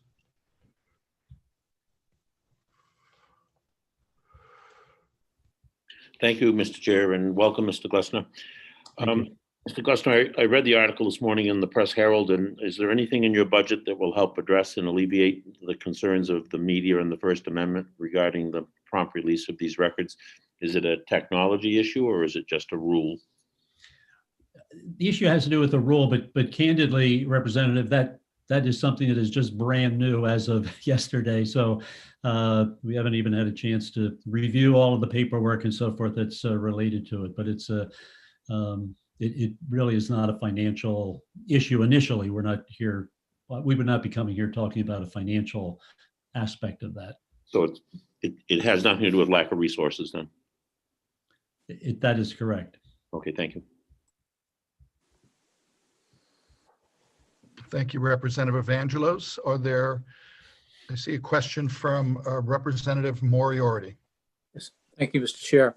Mr. Glessner, as you know, next week we begin the process of potentially filling judicial vacancies. Although we don't know, when that would actually happen in terms of swearing in and so forth. But in any event, have you taken the filling of vacancies into account in what remains of the fiscal year? I appreciate you asking that question, and we have taken a look and we have projected through the end of the year, and we think that that's a sufficient amount of, we will still have a sufficient amount of money in our budget should you fill those vacancies. We're hopeful to have those vacancies filled as quickly as possible, and we'll have the money to pay those salaries when that occurs. Thank you.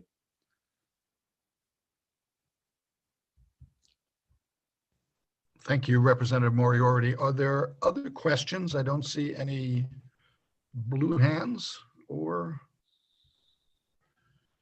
human hands. So with that, I would thank you very much, Mr. Glessner. Appreciate your appearing here today and wish you the best of luck. Thank you. Moving forward in these unusual times. I would entertain a motion. Senator Carney. I move that the committee approve the judicial branch portion of the supplemental budget that's before us. Moved by Representative Carney. Do I have a second? Representative Newell. Is there any discussion?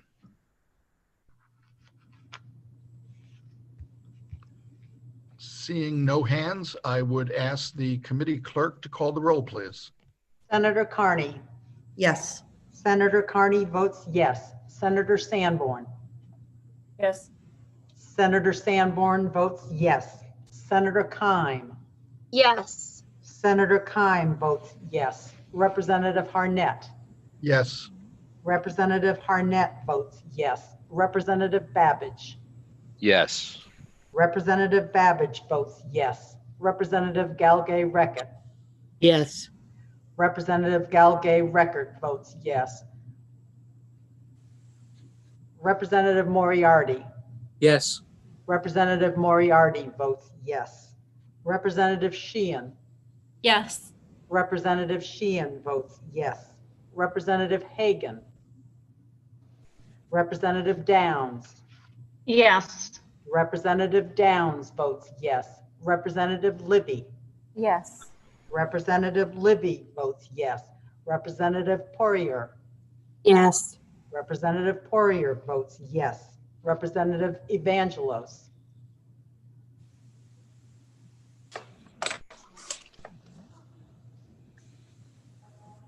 Yes. Thank you. Representative Evangelos votes yes. Representative Newell. Yes. Representative Newell votes yes. Representative Hagan. 13 members voted yes. 0 members voted no. 1 member was absent. Thank you very much, committee members, and thank you very much, Supi, for taking the vote. We will now turn to the last of our budget items over which we have oversight, and it is the Maine Commission on Indigent Legal Services, which I believe is represented by 3 folks here today. I will begin with the chair of the commission, Josh Tardy, to address us and to allow him to introduce his incredibly able staff. Commissioner Tardy, welcome. Thank you, Representative Harnett, Senator Carney, and distinguished committee members. I'm Joshua Tardy. I'm a resident of Newport, Maine, and I am the chair of the Maine Commission on Indigent Legal Services. We're here today to speak in support of the governor's proposal, one initiative in the supplemental budget that addresses the Maine Commission on Indigent Legal Services. It's a technical change that transfers a balance in a reserve fund to a special revenue account. It's a technical change. I think those of you who are returning committee members understand that sort of history. I support that change, and we appreciate the governor putting that into the supplemental.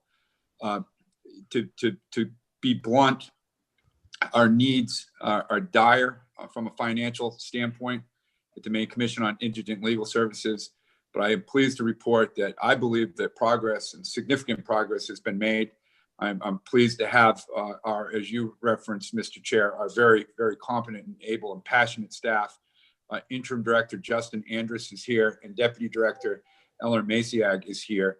And we're here to talk about the state of affairs and what is, I think, an ongoing conversation with members of your committee. We certainly have a desire to have more money, even on a supplemental basis. But for sure, and for the record, we support the governor's supplemental treatment of us, at least the initiative that relates to our commission. And so with that, I certainly would like to introduce Ellie and Justin, Mr. Chair, but that concludes my testimony. I'm certainly ready to answer questions. Well, thank you and welcome, Mr. Andrus and Ms. Masiag. Did you have anything you wanted to add, or are you available for questions as well? I think I would be available for questions. Thank you for recognizing us. And as we go through that, if something comes up that I feel like we ought to extend on, if that's appropriate, I'll certainly ask for that opportunity. Thank you very much. Same for you, Ms. Masiag? Yes, I'm available for questions. Hello, everyone. Thank you. And before again turning it over to questions, I just want to assure the committee, and I know other committee members have participated, but the Commission on Indigent Legal Services has been holding a series of regular hearings, as I described them, too regular for us to attend, to address a lot of the concerns raised in the OPEGA report, a lot of the concerns raised in the report by the Sixth Amendment Center, and a lot of concerns raised just by advocates for criminal justice. And I applaud those efforts. So I will look to see if there are questions. I see a real hand from Senator Carney. Thank you. I just also wanted to point out to the committee, and I appreciate representatives from MCILS offering to answer any questions today. We're going to have a 2-hour presentation next Wednesday, I believe it is, by MCILS. So this portion of our day today should be focused on the budget, and the other questions we will have, I think, ample time to go into next Wednesday. Thank you, Madam Chair. And I saw a hand up from Representative Evangelos. Yes, Senator Kime had her hand up before I did. I did. Maybe that was a real hand. I'm sorry if I missed that. Senator Kime. Thank you, Representative Evangelos. Thank you.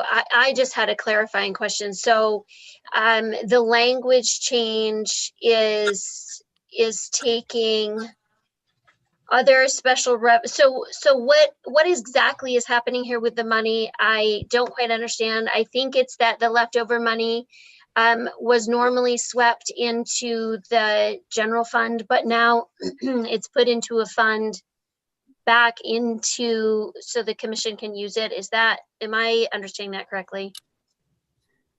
Yeah, I think so, Senator. So I believe it was 4 or maybe 5 years ago in a biennial budget, this special revenue account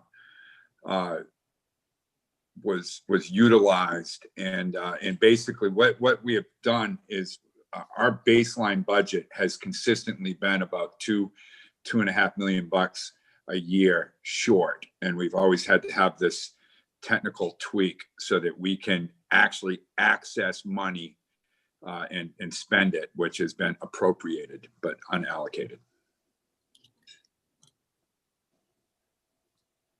So I don't still quite understand the change, though. It was that language was swept into the general fund, and now it will not be in future swept. So that I do remember that this, $2 million or so seems every supplemental we need to, backfill. So is that not going to happen anymore because the money stays with Indigent Legal Services? I know that for the purposes of this supplemental, this is really the continuation of the same technical tweak that's needed in a supplemental budget context. I apologize. Maybe Ellie can address the question about how these two accounts are distinguished in the biennial budget proposal. Sure. So for FY20, our entire budget was in an other special revenue account, our personal services, our normal revenue account. It was all in one pot of money. And we had 2.6 million left over at the end of FY20. And in FY21, our budget moved to a regular general fund account. So we lost access to that 2.6 million because it was in a revenue account, it did not lapse. Normally, general fund, it would have returned back to the general fund. So we had that 2.6 million on pot of money. FY21, we're appropriated 15.5 million. And so the thinking is we'll move the 2.6 million to our current general fund revenue account. And that's what the language in Part S would do, to shore up, basically get us back to what our normal baseline budget of 18.3 million. Okay, thank you. Does that answer your question, Senator Keim?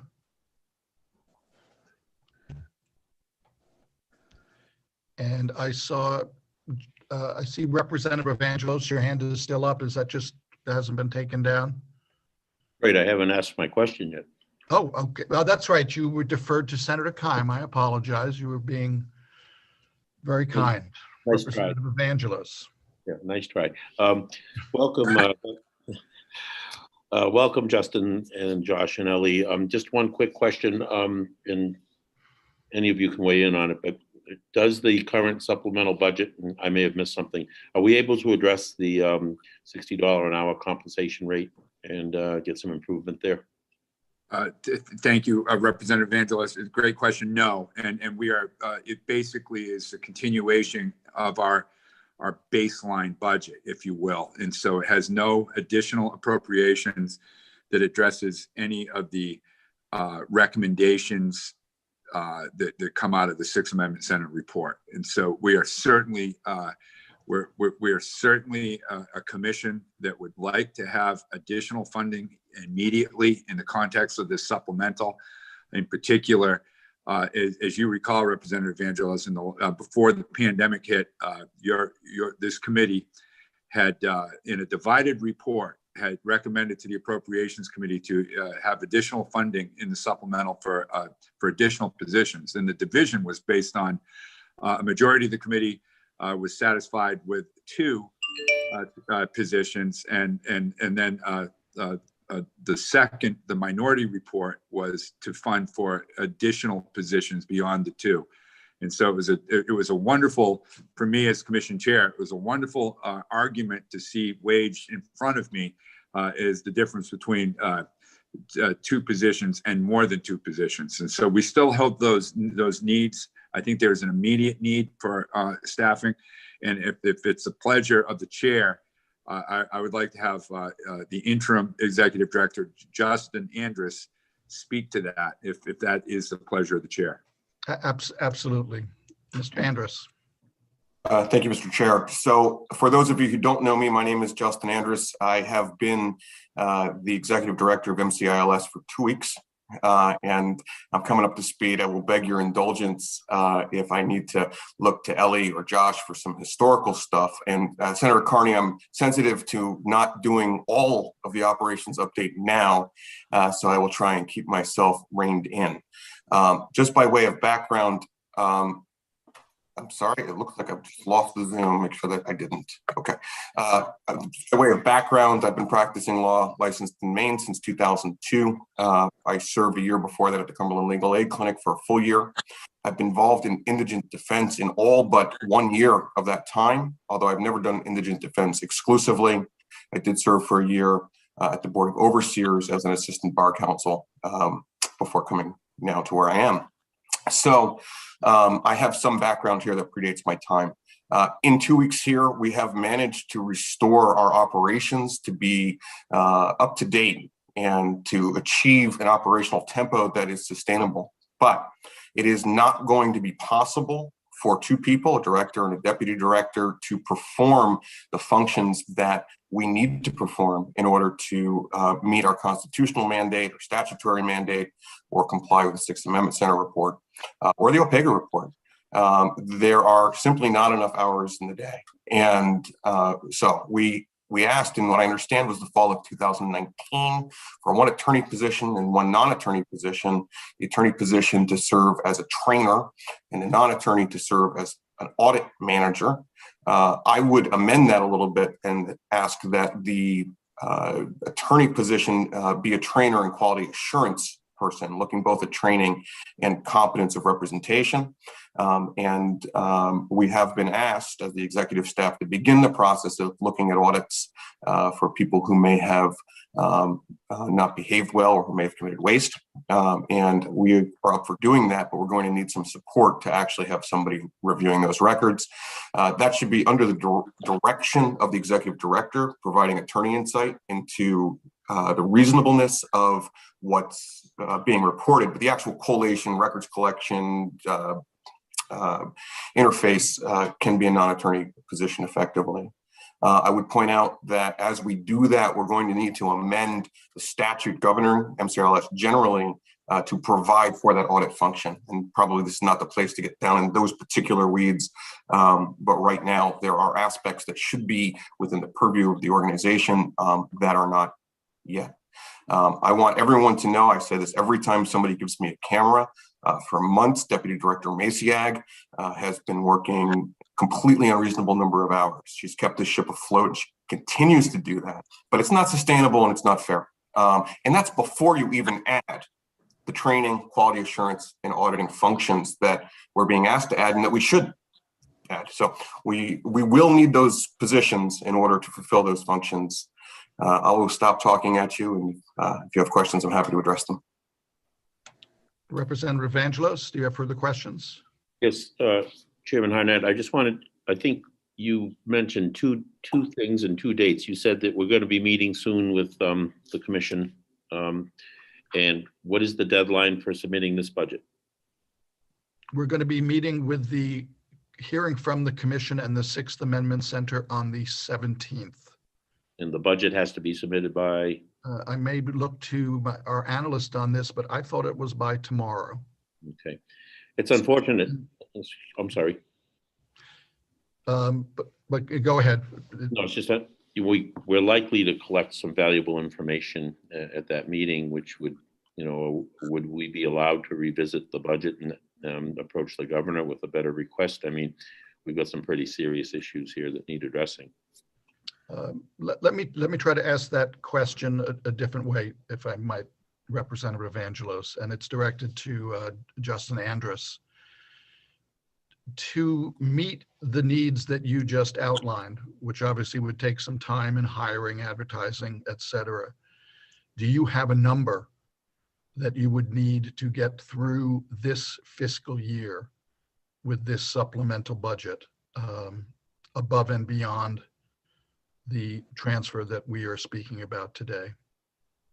In the 2019 budget submission, I would redraft to some extent in terms of how I would scope the work to be done by the attorney. There was a value. I would need to disengage from you a minute to go and locate that. But that budget analysis was performed. Ellie, do you have that number handy?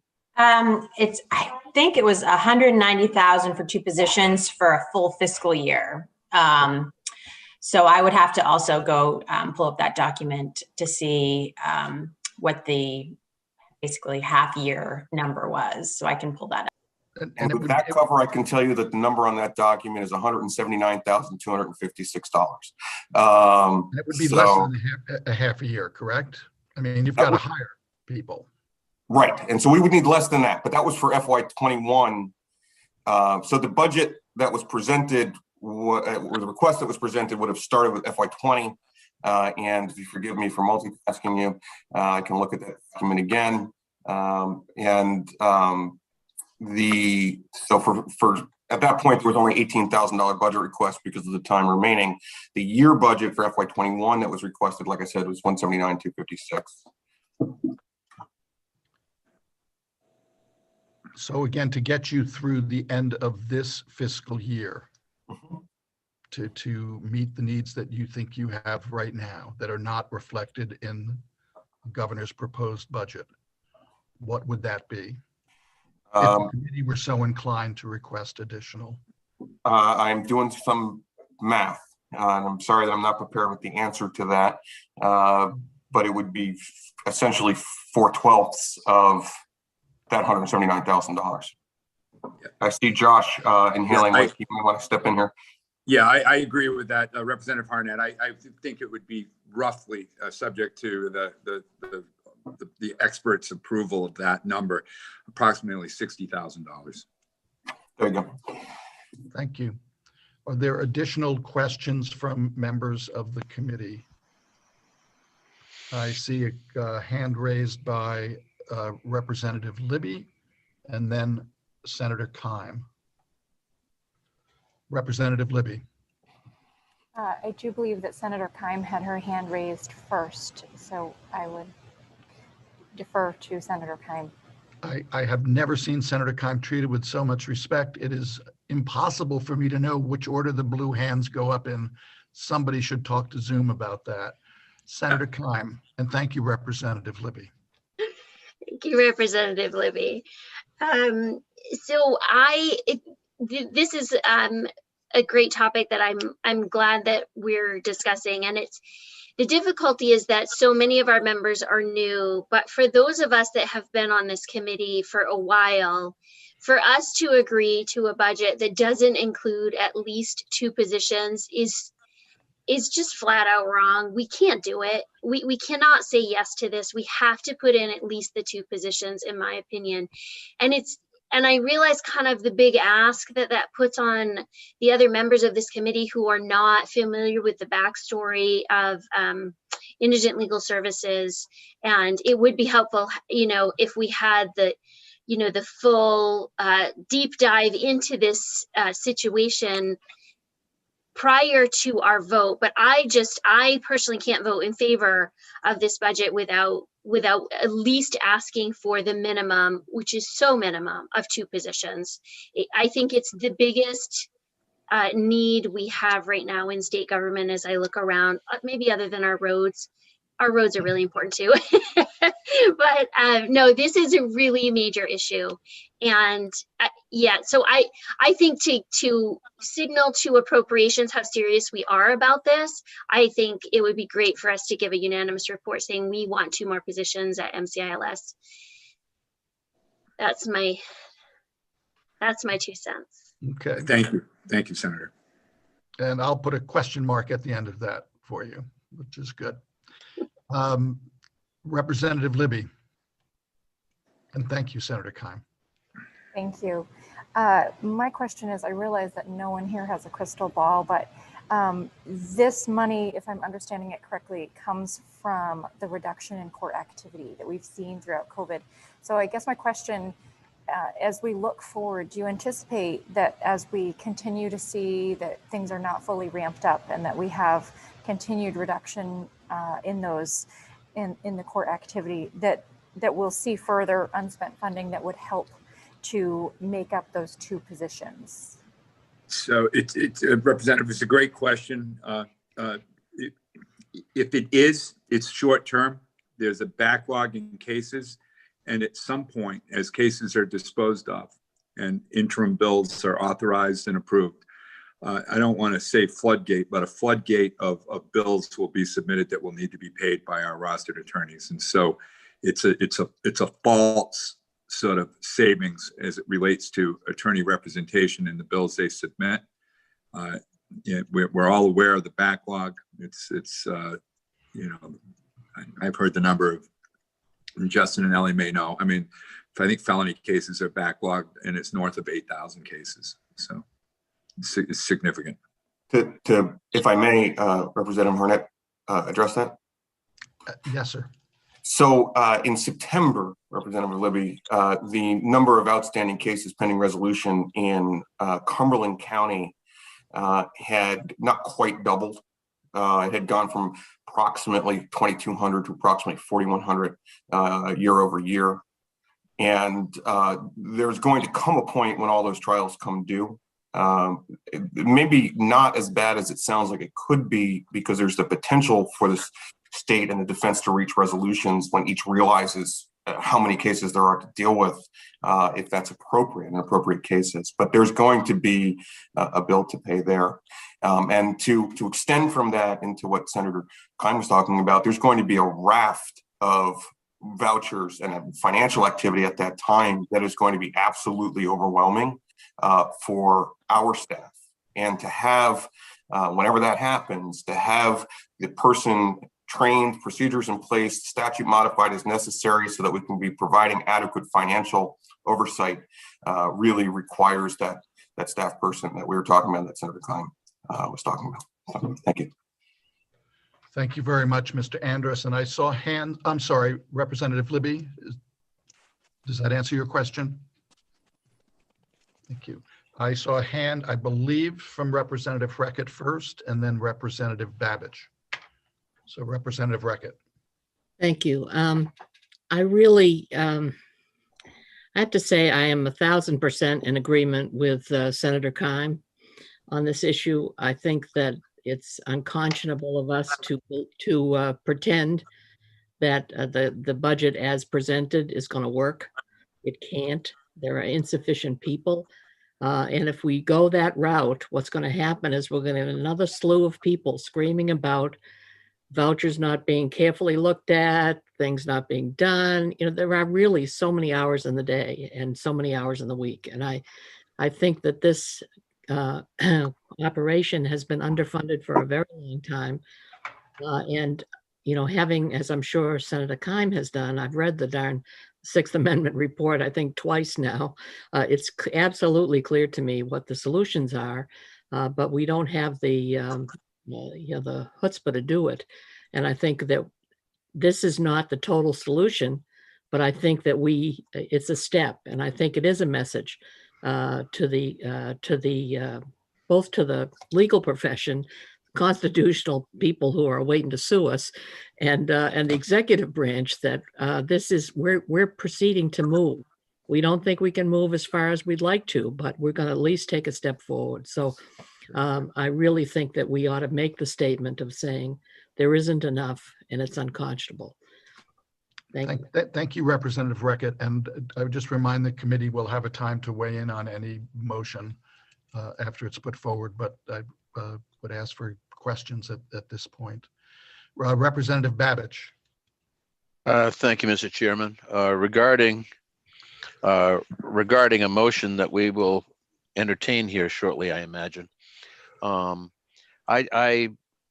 too feel that Indigent Legal Services had an impossible task with the amount of infrastructure that we provided them in the past.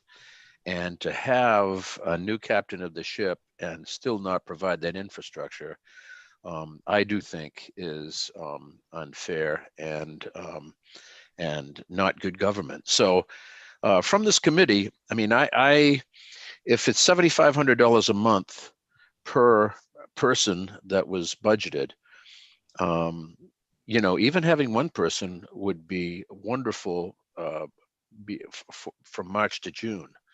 But I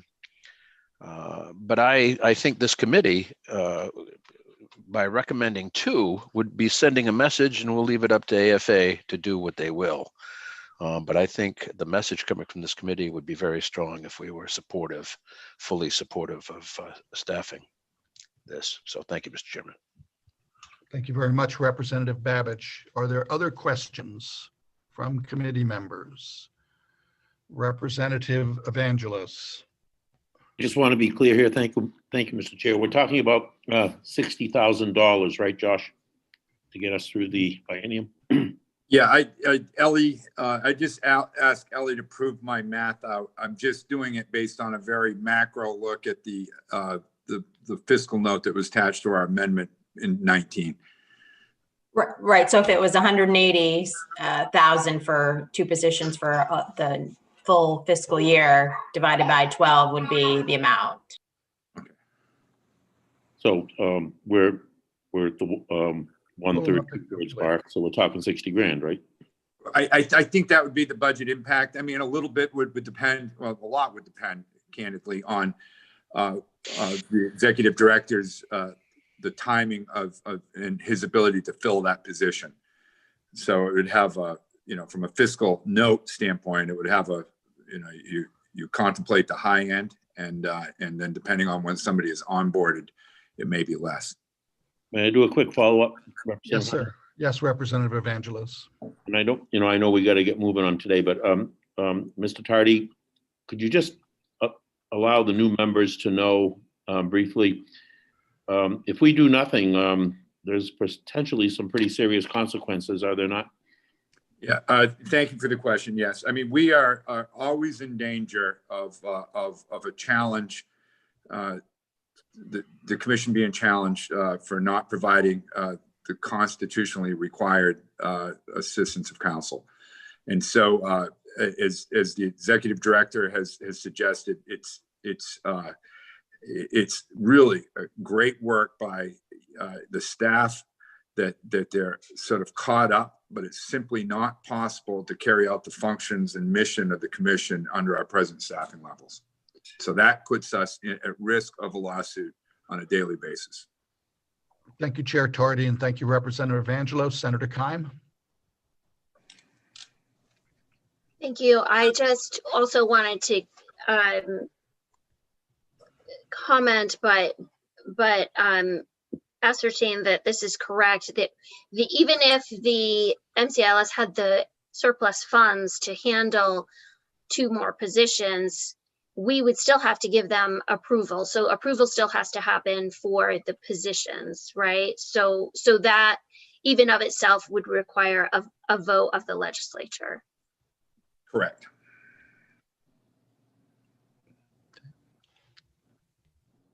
Are there any additional questions? Seeing none, I would entertain a motion. Senator Keim, did I see your hand? Yes, you did. I did. Yes, so I would make a motion that we increase this budget ask to include 2 positions. And if that's, the extra 60,000, I think we're going to have to come back and get the exact language from last session of those 2 positions, unless the new executive director is feeling he wants to change one of the descriptions. Either way, I'm in favor of 2 positions being added, and then the inclusion, of course, of with the ask as it already is. Thank you. I have a motion. Is that a second by Representative Evangelos? Yes, it is. Thank you. Was that clear, Supi? Fine. With the specification of 60,000? Yes. Yes. With the addition of. Okay. Is there any discussion?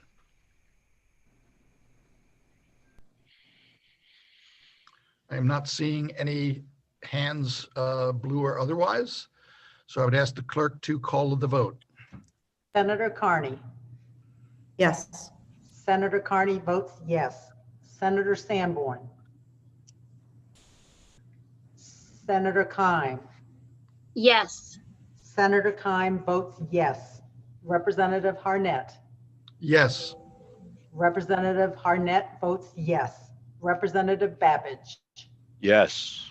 Representative Babbage votes yes. Representative Galgay-Reckett. Yes. Representative Galgay-Reckett votes yes. Representative Moriarty. Yes. Representative Moriarty votes yes. Representative Sheehan. Yes. Representative Sheehan votes yes. Representative Hagan. Representative Downs. Yes. Representative Downs votes yes. Representative Libby. Yes. Representative Libby votes yes. Representative Poirier. Yes. Representative Poirier votes yes. Representative Evangelos. Yes. Representative Evangelos votes yes. Representative Newell. Yes. Representative Newell votes yes. Senator Sanborn. Representative Hagan. 12 members voted yes, 0 members voted no, 2 members were absent.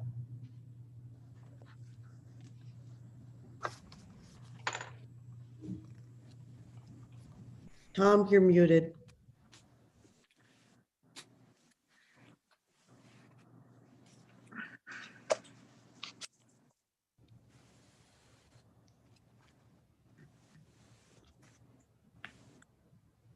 Representative Harnett?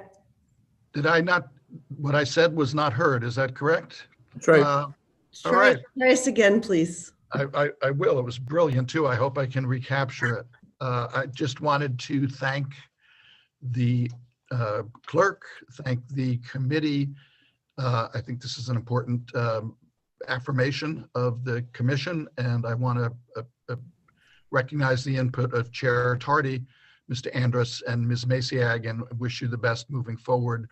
And we will do what we can with AFA. So thank you very much. Thank you for having us, and good luck, everybody. Thank you.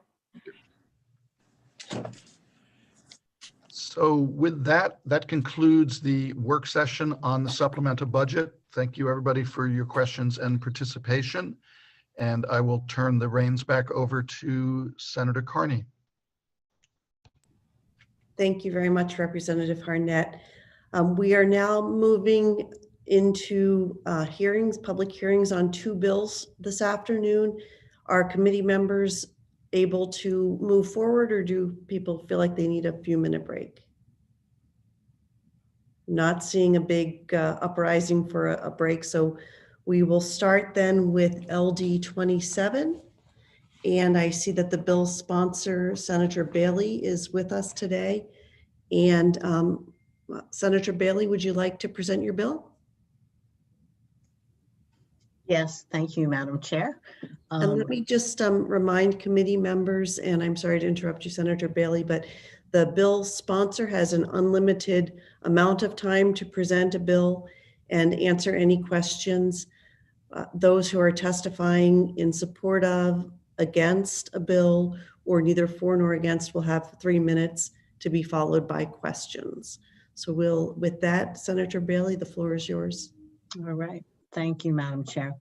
Senator Carney, Representative Harnett, and esteemed members of the Judiciary Committee, my name is Senator Donna Bailey, and I represent Senate District 31, which is comprised of the city of Saco and the towns of Old Orchard Beach, Hollis, Leamington, and part of Buxton.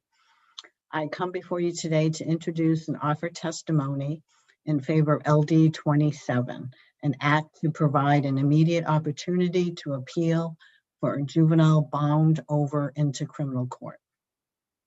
This is a simple bill with potentially life-changing repercussions for affected juveniles. As this committee is aware, the juvenile justice system is very different than adult criminal court in recognition of the fact that children should not be treated the same as adults when they have potentially broken the law. Occasionally, even though someone is age-wise still a juvenile, pursuant to our juvenile code, the prosecution will ask the court to bind over the child and have him or her tried in adult criminal court. Unless there is an agreement amongst the parties, the court will hold a hearing and render a decision as to whether the child will be treated in adult criminal court or be adjudicated in the juvenile system. Under current Maine law, the court's decision after this so-called bind-over hearing is only immediately appealable by the prosecution. Thus, if the court decides the juvenile will be tried as an adult, the court will proceed to try the juvenile as an adult. The only opportunity for the defense to have this bind-over decision reviewed is after the adult criminal court has rendered its decision on guilt or innocence, and if found guilty, has rendered its sentence. The prosecution, on the other hand, can appeal a decision not to bind over the juvenile immediately and have that decision reviewed by the law court. This bill seeks to address this inequity and allow either the prosecution or the defense to immediately appeal to the law court a bind over decision by the juvenile court. Since such decisions will have sweeping repercussions for how the case moves forward, it is only fair and equitable that either side should be able to have that decision reviewed immediately before proceeding to trial. Thank you for your time and attention, and I'm happy to try and answer any questions you may have. And just as an aside, I just wanted it noted that I did not intentionally start a pandemic just to get out of bringing snacks to my former committee. Thank you very much, Senator Bailey, and we will give you a rain check on the snacks. and look forward to when we can be together and have them. At this point, I'm turning to committee members for questions of Senator Bailey, and I see Representative Reckitt go ahead, and then Representative Moriarty. Senator Bailey, welcome back. Nice to see you here again. I just want to clarify whether or not you are aware and supportive of the words that are being put forward by implication by the Attorney General, and I guess drafted by CLAC, that would expand the discretion of the juvenile and his or her attorney about whether or not to appeal the bind over decision either right away or later if they chose. Yeah, I have no objection to that. I mean, my understanding of CLAC's concern is that either side should only be able to appeal this decision once, that they shouldn't be able to do it twice. And again, as long as both sides are treated the same, meaning that if the defense only has one opportunity to appeal, that the same is true for the prosecution, then I have no objection to that. My bigger concern is, again, that both sides get treated the same and fairly. Thank you. Representative Moriarty, have you unraised your hand? Ready to go. Thank you, Madam Chair. Senator Bailey, have several questions for you. I don't have a copy any longer of the main rules of court, but in the main rules of appellate practice, is there a section or a portion that deals with appeals of this type? I'm not sure I understand the question. Well, the main rules of appellate practice specify how you appeal from criminal and civil and workers' comp decisions and so forth. Is there a chapter dealing with appeals from bind over orders? Not that I'm aware of, but that doesn't mean it doesn't exist. I'm not aware that there's a specific section about appealing bind over hearings. So if that's the case, I have questions about how well the procedure is spelled out elsewhere, if at all. For example, when is an appeal taken? Is there a right of direct appeal? Because the language in the bill refers to an appeal. The appeal may be reviewed by the Supreme Judicial Court, but it doesn't explicitly state a right of direct appeal. Do you know of any other source of procedure and right in this area? I think it's only in the statute. And again, others who come behind me, who perhaps have done bind over appeals would have more information, but I think it's just in the statute. So I do think that you are correct that as you consider amending the statute, that these are issues that should be considered and perhaps addressed. Okay. Madam Chair, a question of you, if I could. I don't mean to bombard Senator Bailey with a lot of questions that may be handled by others, but who else is testifying this afternoon?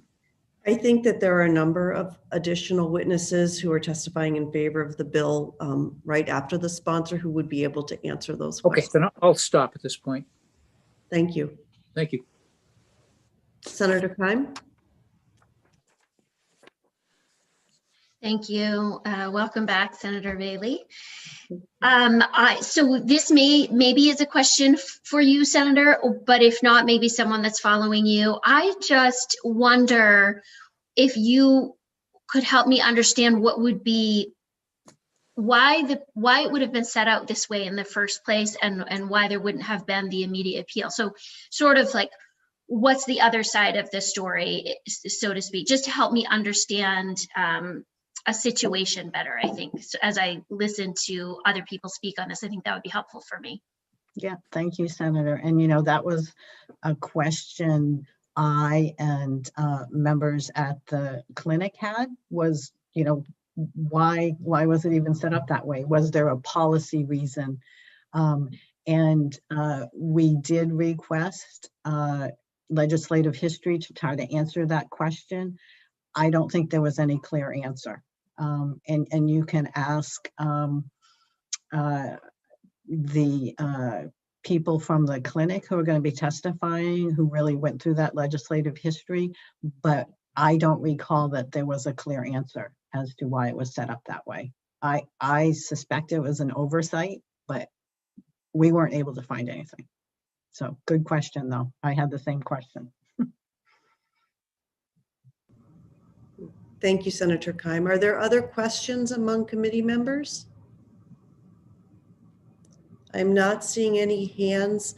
Thank you very much, Senator Bailey. We appreciate you being here today and offering this legislation. We look forward to you bringing us treats sometime in the future. As do I. Thank you, Senator Carney. Thanks. I have a list of folks who have signed up to testify in support of this bill ahead of time. And I would just ask those who are on, if you can use the raise hand function to let us know if you're able to answer the questions that Representative Moriarty raised, because I think that would be a great place to start. Okay, so then I will call as our first witness, Jonathan, could you please introduce yourself? I'm not able to pronounce your last name. Thank you. Yes, no problem. Good morning, Senator Carney, Representative Harnett, and distinguished members of the committee. My name is John Rudaboris, and I'm a student at the Cumberland Legal Aid Clinic in Portland under the supervision of Attorney Christopher Northrup. And I can answer some of these questions. I'm the primary driver of this legislation and reached out to Senator Bailey to secure her sponsorship. So I'm more than happy to entertain both Representative Moriarty and Representative Keim's questions.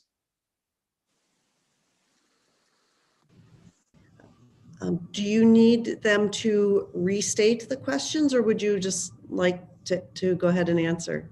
I did my best to take notes, so I can go ahead and just begin to answer them, and then Representative Moriarty or Keim, if you need any clarifications, feel free to speak over me.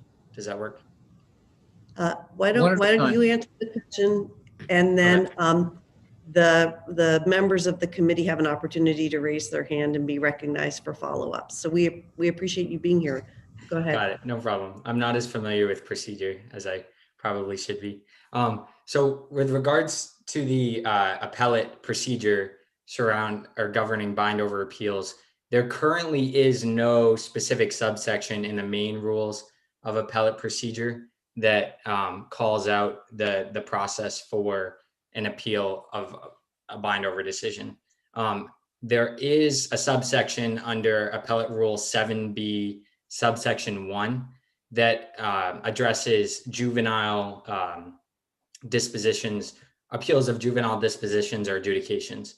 And those appeals fall on the expedited briefing schedule. So it's an expedited appeal, or briefing schedule at least, to the law court directly. And those are rights of appeals that fall under that subsection. And so on that appellate question, our plan and the working theory is we would work with the committee on the rules of appellate procedure and install actually a new subsection under 7B. I believe it would be subsection M, that would govern this process ahead of the effective date of this legislation, which would be September 21st, I believe.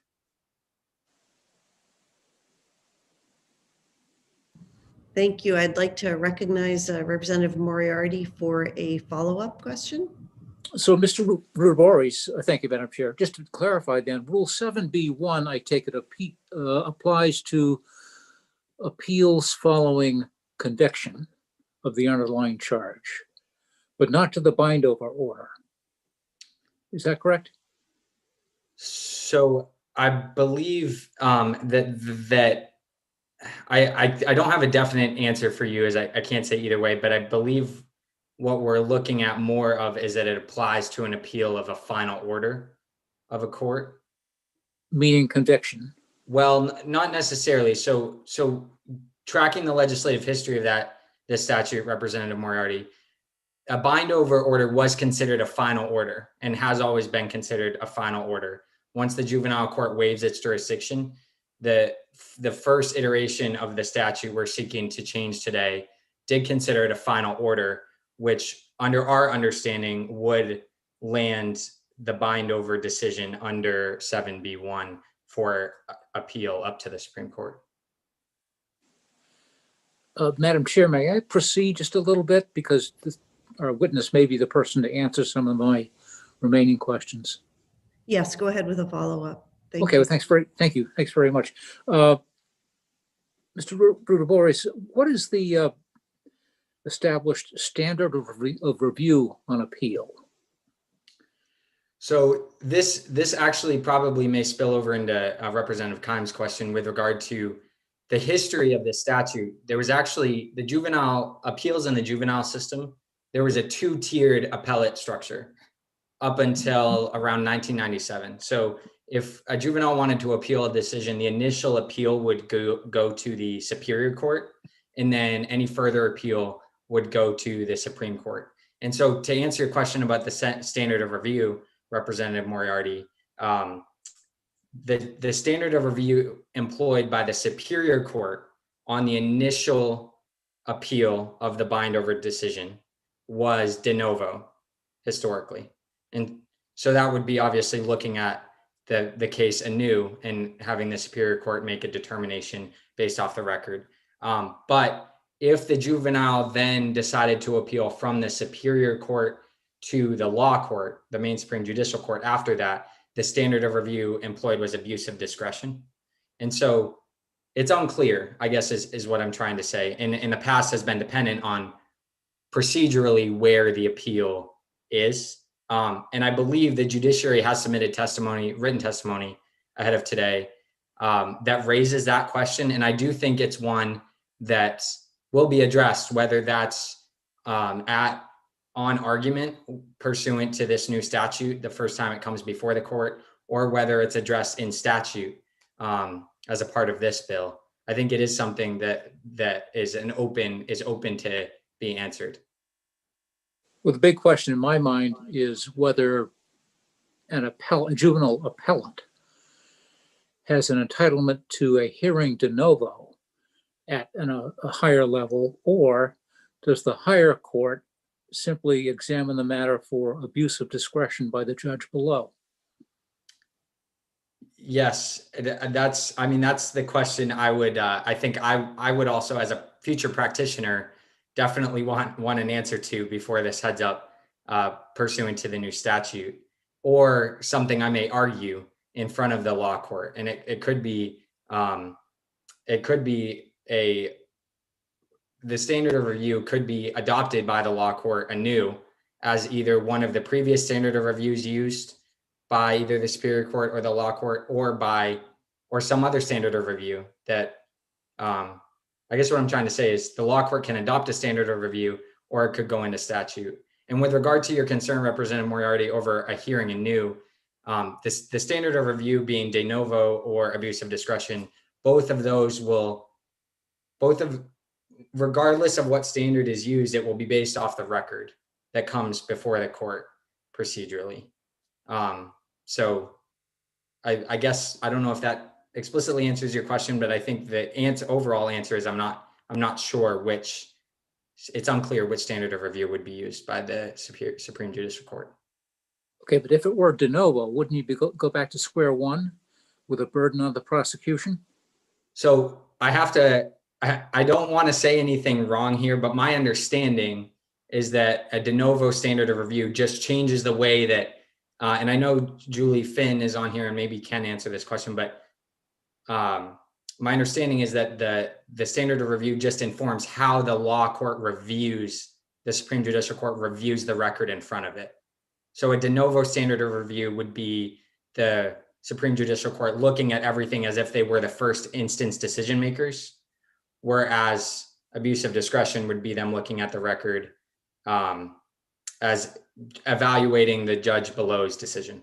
And that is, again, my understanding. And I think I learned that in a class at some point in previous years. One final question to toss into the mix, and that would be, what would the burden of proof be on appeal? Would it be by preponderance or clear and convincing evidence? So that is a good question that again, I'm not sure I can officially answer, but what I would say in response would be the burden of proof at the bind over hearing is a preponderance. So the state has to prove that it's more probable than not that the juvenile committed the crime and that the juvenile cannot benefit from the services of the juvenile system. And so for that reason, that's how I can answer that question. But I know that's not an official answer, but that is how the burden of proof currently exists at the bind over hearing. Thanks very much. Of course. Thank you. Senator Keim, did you want to ask, since you had previously raised a question, do you have a question for Mr. Rudaboris? Thank you. I was just wondering if, when you were looking into this, if you found how it was, the reasons maybe why it was set up the way it was before, and what could be the potential difficulties in the change, either from the state's perspective or the juvenile's perspective. Yeah. So to answer your first question about what drove the current statute as it is right now, when I went back and looked at the legislative history, this ties back into the point I was talking about with regard to the two-tier appellate structure of the juvenile appellate scheme. So in 1997, for no reason that I could find, no persuasive policy reason, the way it used to work was the juvenile could immediately appeal, like we're asking for now, to the Superior Court. And the Superior Court would review that decision de novo. And then if the Superior Court affirmed that decision of the juvenile court, the Superior Court would affirm it, and then they would go through the trial at the Superior Court level. And then upon conviction, the juvenile could then appeal to the law court. And in 1997, a bill was put forth that came in front of the Criminal Justice Committee. And there were a lot of papers in the committee materials that I went through. But one of the changes that bill, and I can't remember the exact title of the bill at this moment, but one of the changes was it removed the immediate ability to appeal to the Superior Court and left the ability to appeal the after conviction, the bind over decision. And the only reason stated in the summary of this document was judicial economy. And I'm not exactly sure in what way or why or how that sort of connects back, but that was all I could find.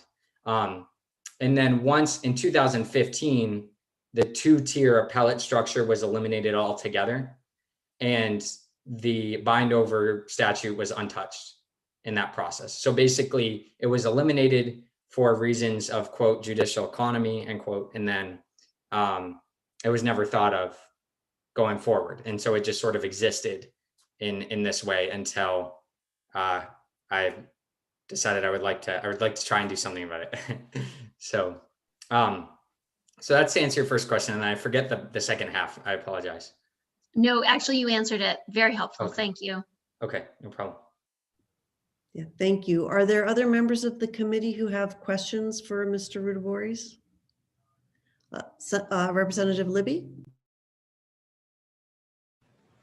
Hi, thanks for that explanation of the history. That's very helpful.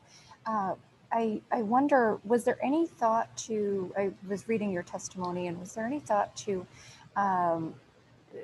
the possibility of unbinding, if this is even possible, the ability for the juvenile to appeal, even if they accepted accepted a plea deal so that they could still appeal this portion. They could still appeal the bind over, even if they no longer retained the right to appeal anything else. Yeah, thank you, Representative Libby, for that question. That has been something that has been discussed. And in fact, what we've seen in most bind over cases, as you mentioned, is a guilty plea. Now, when youth do plead guilty to these charges, they often surrender their right to appeal the juvenile court's decision. That's a common aspect of these plea deals. However, as you mentioned, there is something out there in the criminal world called a conditional plea, which would be pleading guilty on the condition that they could appeal the juvenile court's decision. And while that was employed previously, the last law court case I could find was in 1997. So it is not without precedent that happens. But our concern would be, we believe this is a right to appeal, and we would not want a youth to have to plead guilty just in order to obtain appellate review of the juvenile court's decision. We believe we don't want to condition what we believe is a right and something that should be reviewed immediately on a guilty plea to something as serious as murder, a charge of murder. So I think that they have existed, but we believe this statutory fix is a much better way to go about taking that appeal forward. Thank you for clarifying. Just a quick follow-up question on that then, if that's okay, Madam Chair. Yes. Would be, you said that there is precedent. So I'm wondering if there is a reason that hasn't been used. If you say the last case you found was back in the 90s, is there a reason that you can find? Is it not known, or is it so rare that an attorney would want to use that? What is the reason that it has perhaps not been used if there is precedent? So I think I can't place an exact reason on it, but what I would say is correlation is obviously not causation, but 1997 was also when the two-tier appellate structure was eliminated. And so we haven't seen a conditional plea and an appeal off that conditional plea since that time period. Now, I don't, as it still as a law student, it's not exactly clear, and maybe other practitioners here can explain better what effect that may have. But the other thing that I would say is when you speak to youth who have gone through this process, oftentimes, at the end of a trial, and I mentioned this in my testimony, as do others, at the end of a trial, you could be looking at a very serious consequence. I mean, for murder, a 16-year-old charged could be looking at life in prison, right? And so if the offer on the table is in the 25 to 30-year range, and the sticking point is an appeal, being able to appeal, it is my belief, based on these conversations with youth, that they're more likely to go for the determinate amount of years and no appeal rather than risk a substantially longer time incarcerated just to have the appeal, even if they disagree with the decision.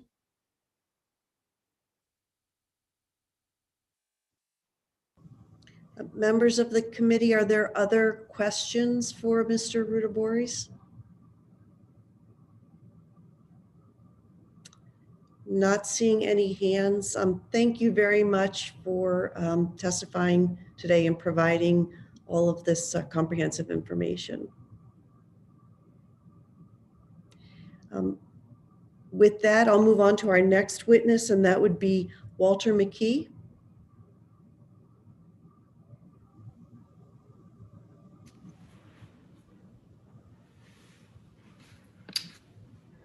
Good afternoon. My name is Walt McKee.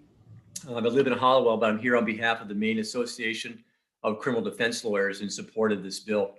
I provided written testimony, but I want to focus a little bit on really what the goal here is with respect to this change. It's a really important one. Most importantly, it's a really practical one. And as I wrote in my testimony, the issue that comes up is that without the immediate right to challenge the bind over, in essence, you don't have much of a right to appeal. Because what happens is, let's say you go through the bind over process, the person is bound over. Right or wrong, the decision is made. And that decision is made in part in consideration of how much time the juvenile might have in the juvenile system to make themselves better. That's kind of one of the key considerations. So you lose the bind over. Now it's become an adult case, and it proceeds through our slow process. It's kind of is what it is. And a couple of years go by. And a couple of years go by, and there's a conviction, maybe after a trial. Now the juvenile is 20 years old in this example, and they have to, then now they have the right to appeal. They can appeal their conviction, never should have been convicted, right or wrong. And then also appeal the bind over thing that happened 2 or maybe 3 or even 4 years ago. Now, when the Supreme Court looks at that, it's a difficult situation because the person really, it may have been the wrong decision in the first place, but there's not enough time to get the juvenile in the system in the first place to make that kind of positive change that the juvenile system promotes in the first place. You're basically saying all this time has passed by. Now they're an adult, and you know what? Even if the decision was wrong, it goes back. There's no time in the end to get them up to where they should be before they can't be in the system after they're 21 years old. If you allow the appeal at the time of the bind over, the right time when they're at the right age, the right position in the system to go up on appeal and challenge that in an expedited process, it's fairly straightforward. Then the juvenile really has a meaningful right of appeal. The system now, it's not a meaningful right to appeal because you have to simply wait too long to do so. If it all happened at the same time, it wouldn't be a big deal. But when you transfer the case by bind over to the adult system, you're now just in a delay that defeats the whole purpose of even being able to challenge the bind over in the first place, which is all about time. And every time that a court makes a decision about whether to bind over or not in serious felony cases or not so serious felony cases, it is always a key consideration. Do we have enough time to fix this kid in the system? Sometimes they say there's just not enough time. Sometimes they say, well, it's a close call. We've got a few years. We might be able to get them through. But that is a key consideration because there's only so much time, because ultimately the decision is by the time they're 21, will this problem be corrected? Do we have the things to do with this juvenile to make them the person that can be safe when they're out there in the community? And so that's really the reason for this bill. And I know this because I've dealt with this very issue multiple times dealing with bind over and appeal. In fact, the first time I even heard about this was when I mistakenly just went ahead and filed a notice of appeal of the bind over, right? Didn't even look at the statute, didn't even think for a second, well, wait a minute, I have to wait till the whole conviction before that's done. So mea culpa, my mistake. The law court told me very quickly, Mr. McKee, you can't appeal yet. You have to wait until the conviction. I said, I don't believe it. He pointed the statute out to me and I had to eat my words. So my point here, and this is something that I identified as an issue several years ago, finally glad somebody brought it forward, embarrassed that I didn't do it myself, is that this could be very easily changed and not create a lot of problems with the system, the appeal process at all, and give a juvenile a really meaningful right to appeal. So with that, I'm happy to answer any of the questions that you had. I didn't write them down, but I certainly had some notes of my own. I'm happy to follow up on any further questions you might have going forward. Thank you very much. I see that Representative Moriarty has his hand raised. Go ahead, Representative Moriarty. Steve, you're muted. Sorry, I was. Mr. McKee, at this point, I fully agree with you on your point regarding the immediate right of an appeal from a bind over order. But based on your years of experience, should that appeal go to the Superior Court or the Maine Supreme Court? I think it should go to the Supreme Court because otherwise it goes to the Superior Court. Let's just say there's a decision there, another right of appeal going up. We're just delaying the process. That old two-tiered system was all well and good, but it kind of gave everybody 2 bites at an apple. Sometimes I like to have that, sometimes I didn't.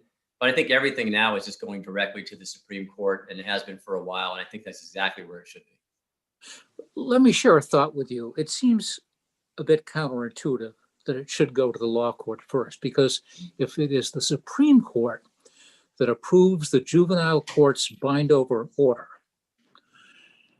and the individual then goes to trial and is convicted and appeals both the conviction and the bind over order, that juvenile is appealing to the same appellate court that approved the bind over order in the first place.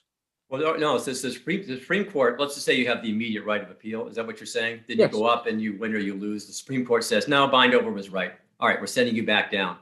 All right, so now you're bound over. Your only other right left at that point is on the conviction alone. You would have already, you'd be precluded from arguing, well, wait a minute, I want another bite at the bind over apple. I think it should be in one place. I mean, I'm not opposed to having the Superior Court do it, but there are very few Superior Court appeals left. I don't really know of any. Okay, so if the Supreme Court approves a bind over order, that portion of the case is final. Yeah, it can't it be is. raised again.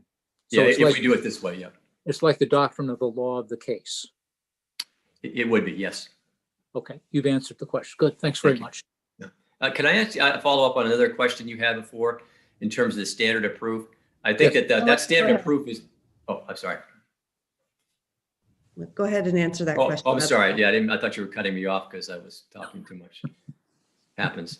The standard of proof will just be in the trial court in terms of preponderance versus clear and convincing. So there's different shifting standards depending on how a number of different considerations. But what the law court will do is make the decision based on either a de novo standard, abuse of discretion standard, or clear error standard. One of those three. And I think they would figure out what that is. That they would, in response to the first appeal, they would assess the lay of the law, if you will, and determine under those circumstances which standard should be employed. I think that's what they would do.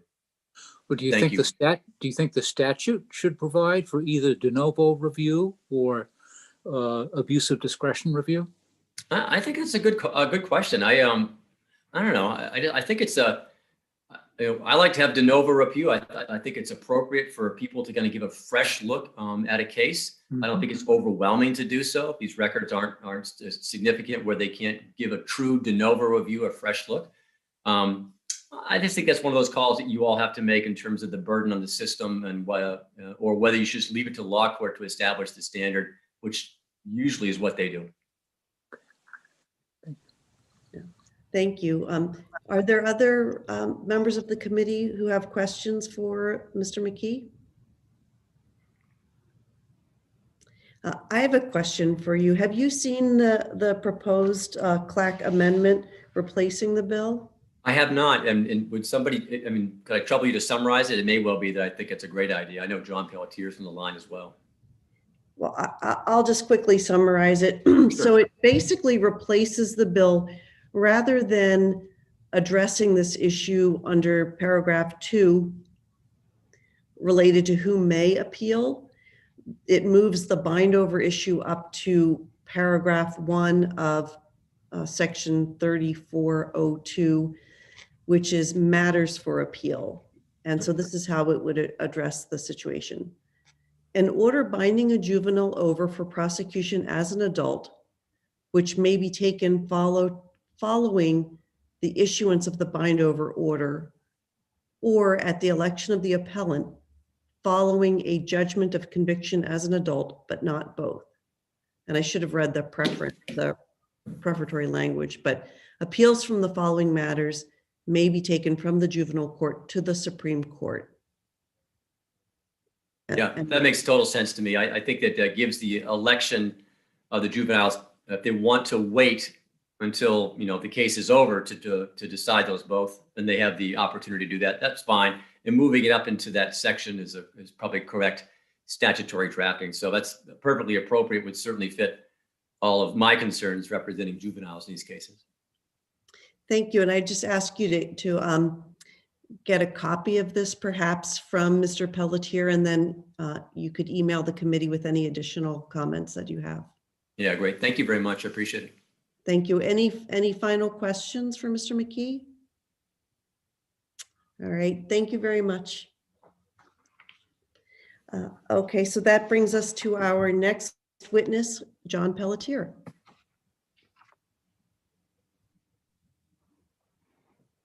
Thank you, Chair Carney and members of the committee. I did just email Walt a copy of the draft that I had submitted.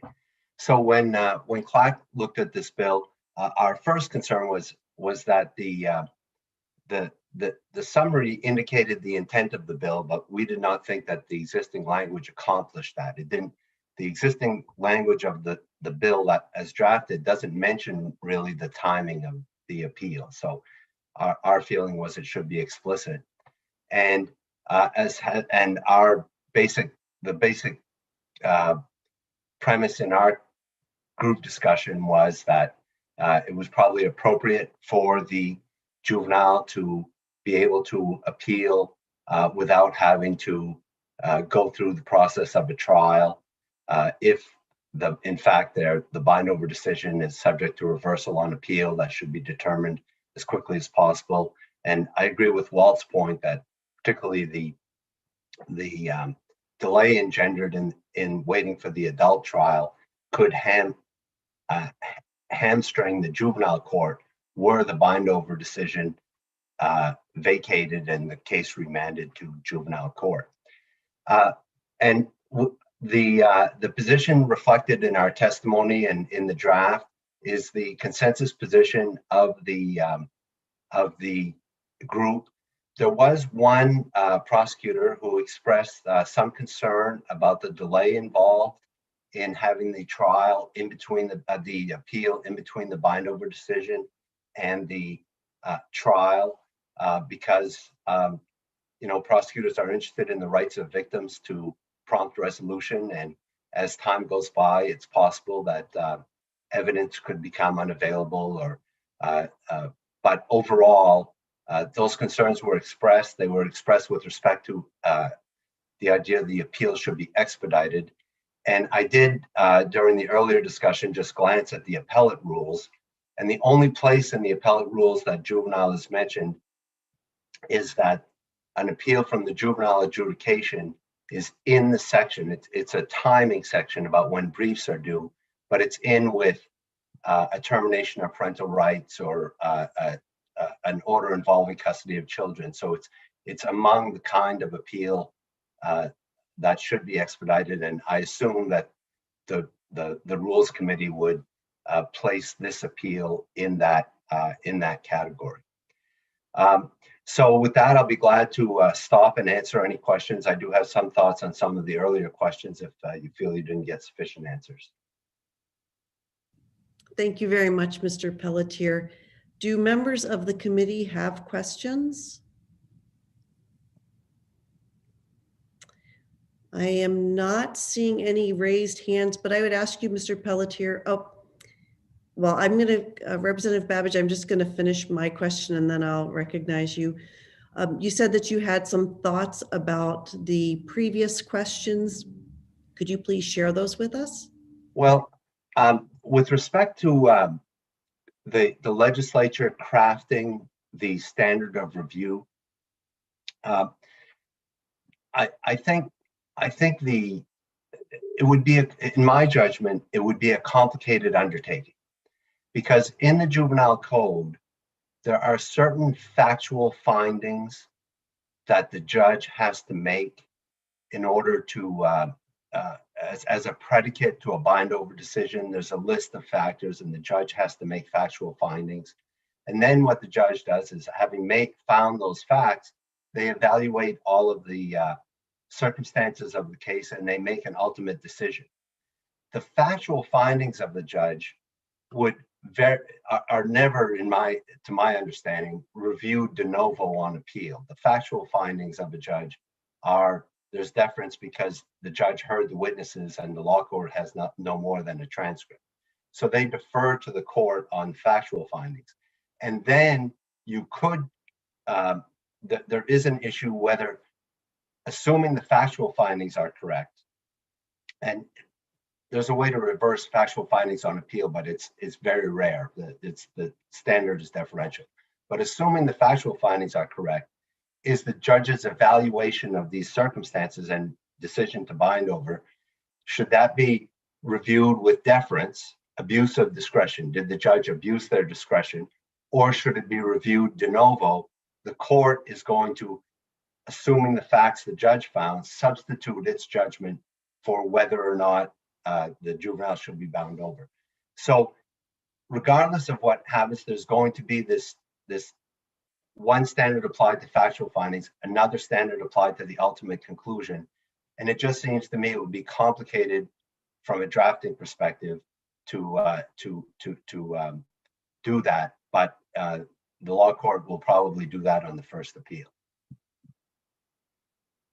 And just one follow-up question. So as I think Attorney McKee also suggested this, that's the kind of typical analysis that the law court would do in any case where there was an open issue as to standard of review.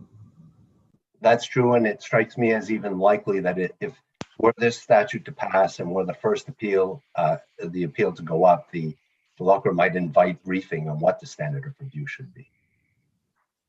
Thank you. Which they're capable of doing. Thank you.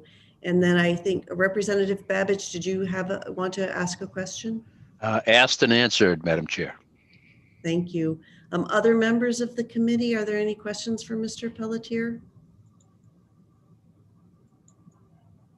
I'm not seeing any, and I did also want to thank you for the thoughtful suggested amendment that you prepared. We appreciate you doing that.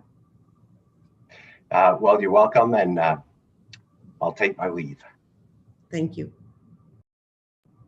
And let's see, our next witness is Julie Finn.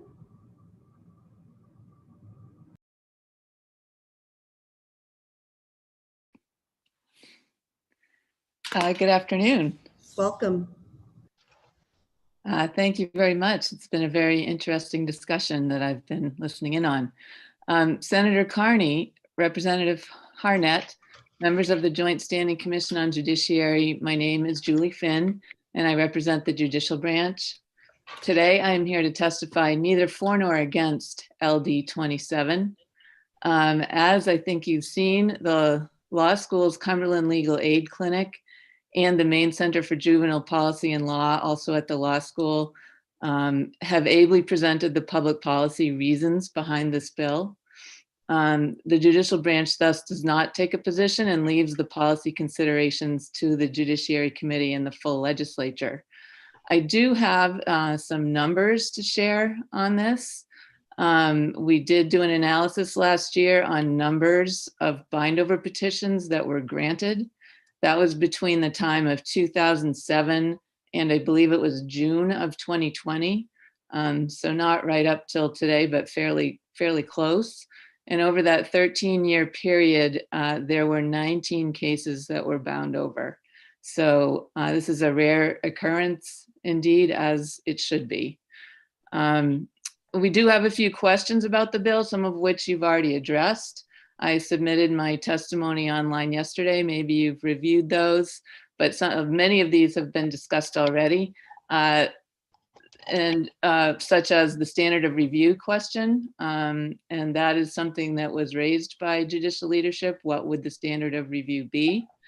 And the question of whether there are two rights to appeal. In other words, if the juvenile is bound over and tried as an adult, and for example, did not appeal that decision, even if it were available, would then that juvenile be precluded from appealing the bind over decision once convicted?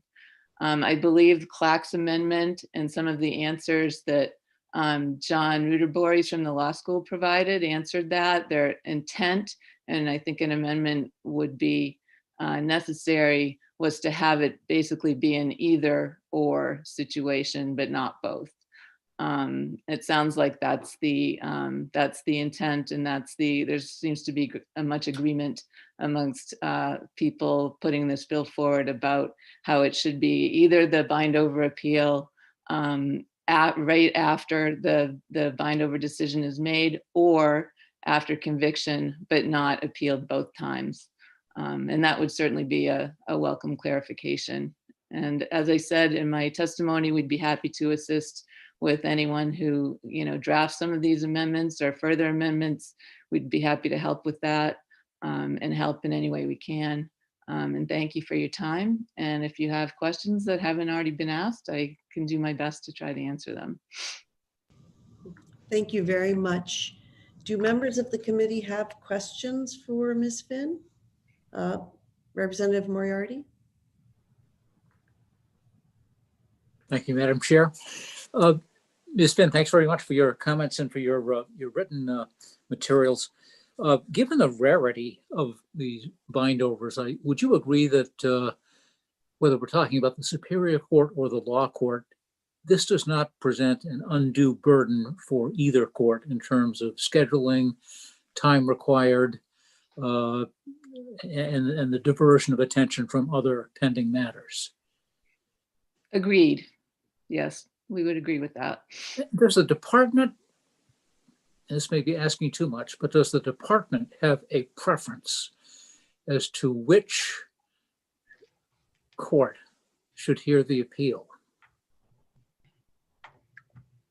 Well, my recollection is that the Superior Court level of review was removed actually more recently. I thought that was within my tenure in this position because I remember it. And this is my 4th session working with the legislature. I believe it was a couple of sessions ago that was removed. It was 2015, according to. Okay, that sounds right. Okay. And there was no, the judicial branch did not oppose that at the time and does not oppose it still. I think we recognize some of the arguments put forth that in the life of a juvenile, periods of time are perhaps of greater import than they are in the life of an adult. And so, when that change was made, the judicial branch did not have any opposition to that. Okay, thanks. Are there other questions from the committee? I'm not seeing any raised hands, and just confirming once more, no other questions. Thank you very much for being here today and for providing your written as well as oral testimony. Thank you very much. It's great to see you all. See, I'm looking at the witness list, and we have Michael, I apologize, Michael Kebeda. Am I correct or incorrect?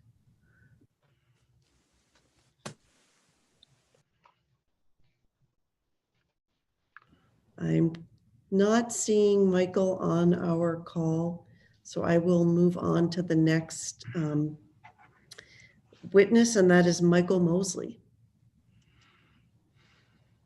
Mr. Mosley, welcome to the Committee on the Judiciary. It's nice to have you here today. Thank you.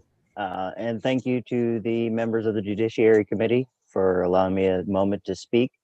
My name is Michael Israel Mosley. I'm a volunteer with Maine Equal Justice and a member of Educare Central Maine's Parent Ambassadors. And today I'm here in support of LD 27. Yesterday I gave testimony to the State and Local Government Committee on the inclusion of racial impact statements in proposed legislation. During that testimony, I talked about the fact that people see racism only as an active process, but that in reality, it's also perpetuated by inaction. In the case of legislation, that inaction takes the form of unintended consequences. Those unintended consequences are the result of a lack of care by lawmakers. They do not care enough to closely examine who the laws they are creating impact. I can't actually think of a clearer example of unintended consequences of careless lawmaking than the fact that this bill actually needs to be even proposed. The only reason that was given for this is judicial economy. And because of that, we've now broken part of our juvenile justice system. Like, I'm not a legal scholar. I'm here to speak just on the human impact of this. And it's just, I don't think anyone with any sort of reasonable mindset, and I mean that in the legal sense, because I do know that one, I don't think anybody with a reasonable mindset would think that an unbalanced due process would find this reasonable or acceptable at all. Like, I don't think that putting people who have the lowest capacity to understand their situation, which is juveniles, and the long-term impacts of what's going on in their life and the consequences of their decisions is an appropriate application of due process. I don't think that the state should be the only people with a second chance to make their case. I don't think that that is an appropriate application of due process. And I think for those reasons, you should vote ought to pass. Thank you. Thank you very much for your testimony. Do members of the committee have questions? I actually have a question for you. I think you referred to the fact that the juvenile only has one opportunity to appeal under the current statutory framework, but that the state would have two opportunities to appeal. And I don't know if that's something that you can give us any more information about, or we can check back in with one of the other witnesses if you. No, they don't have two opportunities to appeal. They have two opportunities to make their case. You have the initial time that you make the case, and then you have the appeal of the decision. But as a defendant, as the juvenile, you don't get a chance to appeal that until after all of the process is done. So in that instance, the prosecutor gets to say, no, I didn't make that case well enough. So I'm going to go back and I'm going to appeal this, and maybe we can get this to happen again. So that way we can increase the punitive jurisdiction of this case, but you don't get the opposite consideration. You, as the juvenile facing this system, do not get to sit there and say, I don't think that I should be tried as an adult. Let me try to make my case again. That's what I was saying. Thank you. Thanks for clarifying. Any other questions for Mr. Mosley? I think thank you very much, Mr. Mosley, for, Representative Moriarty. I was late and I hit the chat button instead. Sir, I wonder if you have an opinion on this proposition. Once there has been an appeal of the bind-over order, and regardless of the way the appellate court rules, do you agree that the propriety of the bind-over order disappears from the case from that point forward, such that any further appeals would deal solely with the merits of the state's case and the defense's case? I'm sorry to interrupt, but Representative Moriarty, I lost my train of thought and couldn't follow your question. Could you re-ask that, please? Sure, I will. It follows up on Walt McKee's response to a question. And I'll try it again. So if the bind-over decision from the juvenile court goes up on appeal to the Maine Supreme Court, and the Maine Supreme Court says, yes, this was a proper bind-over, then the case, the underlying case in chief, goes to trial. There may be an appeal from the merits, but do you agree that at that point, there would be no further appeal on the bind-over order decision itself? Let me unpack that a little bit. Are you asking, do I think that it's appropriate that there is only one appeal, and once that appeal, that appellate decision is made, that it now is just a matter of appealing the criminal implications or the criminal conviction? I guess I'm not doing a very good job. I'm separating the bind-over order appeal from any potential appeal on the merits of the state's case. And if the juvenile exercises an immediate right of appeal on the bind-over order, and if that decision is adverse to him or her, and the case then goes to trial, do you agree that there's no further appeal on the decision affirming the bind-over order? If I understand your question correctly, then I would agree with that, yes. Good. Well, I hope you have. Thank you. Thank you very much, Mr. Mosley. And I just wanted to correct I was, had lost my train of thought previously too. I think the issue is that the state currently has an immediate appeal right, if that's, but that the juvenile does not. And that's, but my signals in my own mind got crossed. So thank you for your patience, Mr. Mosley, with me. Do other members of the committee have questions for Mr. Mosley? Not seeing any. And we have one final witness, which is Mr. Edwin Chester. Mr. Chester, would you like to provide your testimony? We're giving witnesses 3 minutes and then follow-up questions. Thank you, and I'm sorry I'm late here. I just want to start, and I'm sorry I haven't heard the earlier testimony, so if I repeat some of it, I apologize for that. The bindover is absolutely the most punitive consequence that we can impose on a juvenile. There is nothing that we can do that is more serious and more damaging to a juvenile than putting him or her into the adult system. Other states have been doing that for much longer and much more frequently. Florida was sending 4,000 to 5,000 kids into the adult system in the 1990s. And researchers took the opportunity to examine the results of that. And what they found was that even if you had like cases, that is matched pairs of juveniles, those that went into the adult system were much more likely to come out and commit more serious offenses more quickly and more frequently. And I don't think that is any surprise to any of us. If you take a 15-year-old and put him into an adult prison for 8 years, it may feel that we've really sanctioned him, but given that he has gone through those formative years relating to and trying to survive in a very dangerous and violent setting, it shouldn't be any surprise that we have really, it's a very short-term solution. So this is not to say that you should never do, that no child should ever be bound over, but we need to be very selective about that, not only because it's the right thing to do, but also when we send somebody in that adult system, we need to be prepared to pay the consequences that this child may never be the kind of citizen that we want him to be. The bindover process is a jurisdictional issue.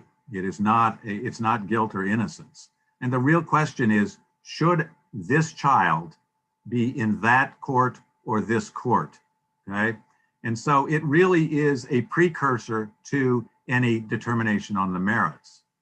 So it only makes sense to allow the juvenile to appeal that immediately after the finding in the juvenile court. It does not make a lot of sense either for the juvenile or frankly for the court or the victim to put everybody through a trial if ultimately it's going to the Supreme Court and they decide he should never have been there. So it only makes sense to me to allow the juvenile to make that appeal immediately and resolve that issue. And if the Supreme Court agrees with the juvenile court, then you move ahead and everybody understands what the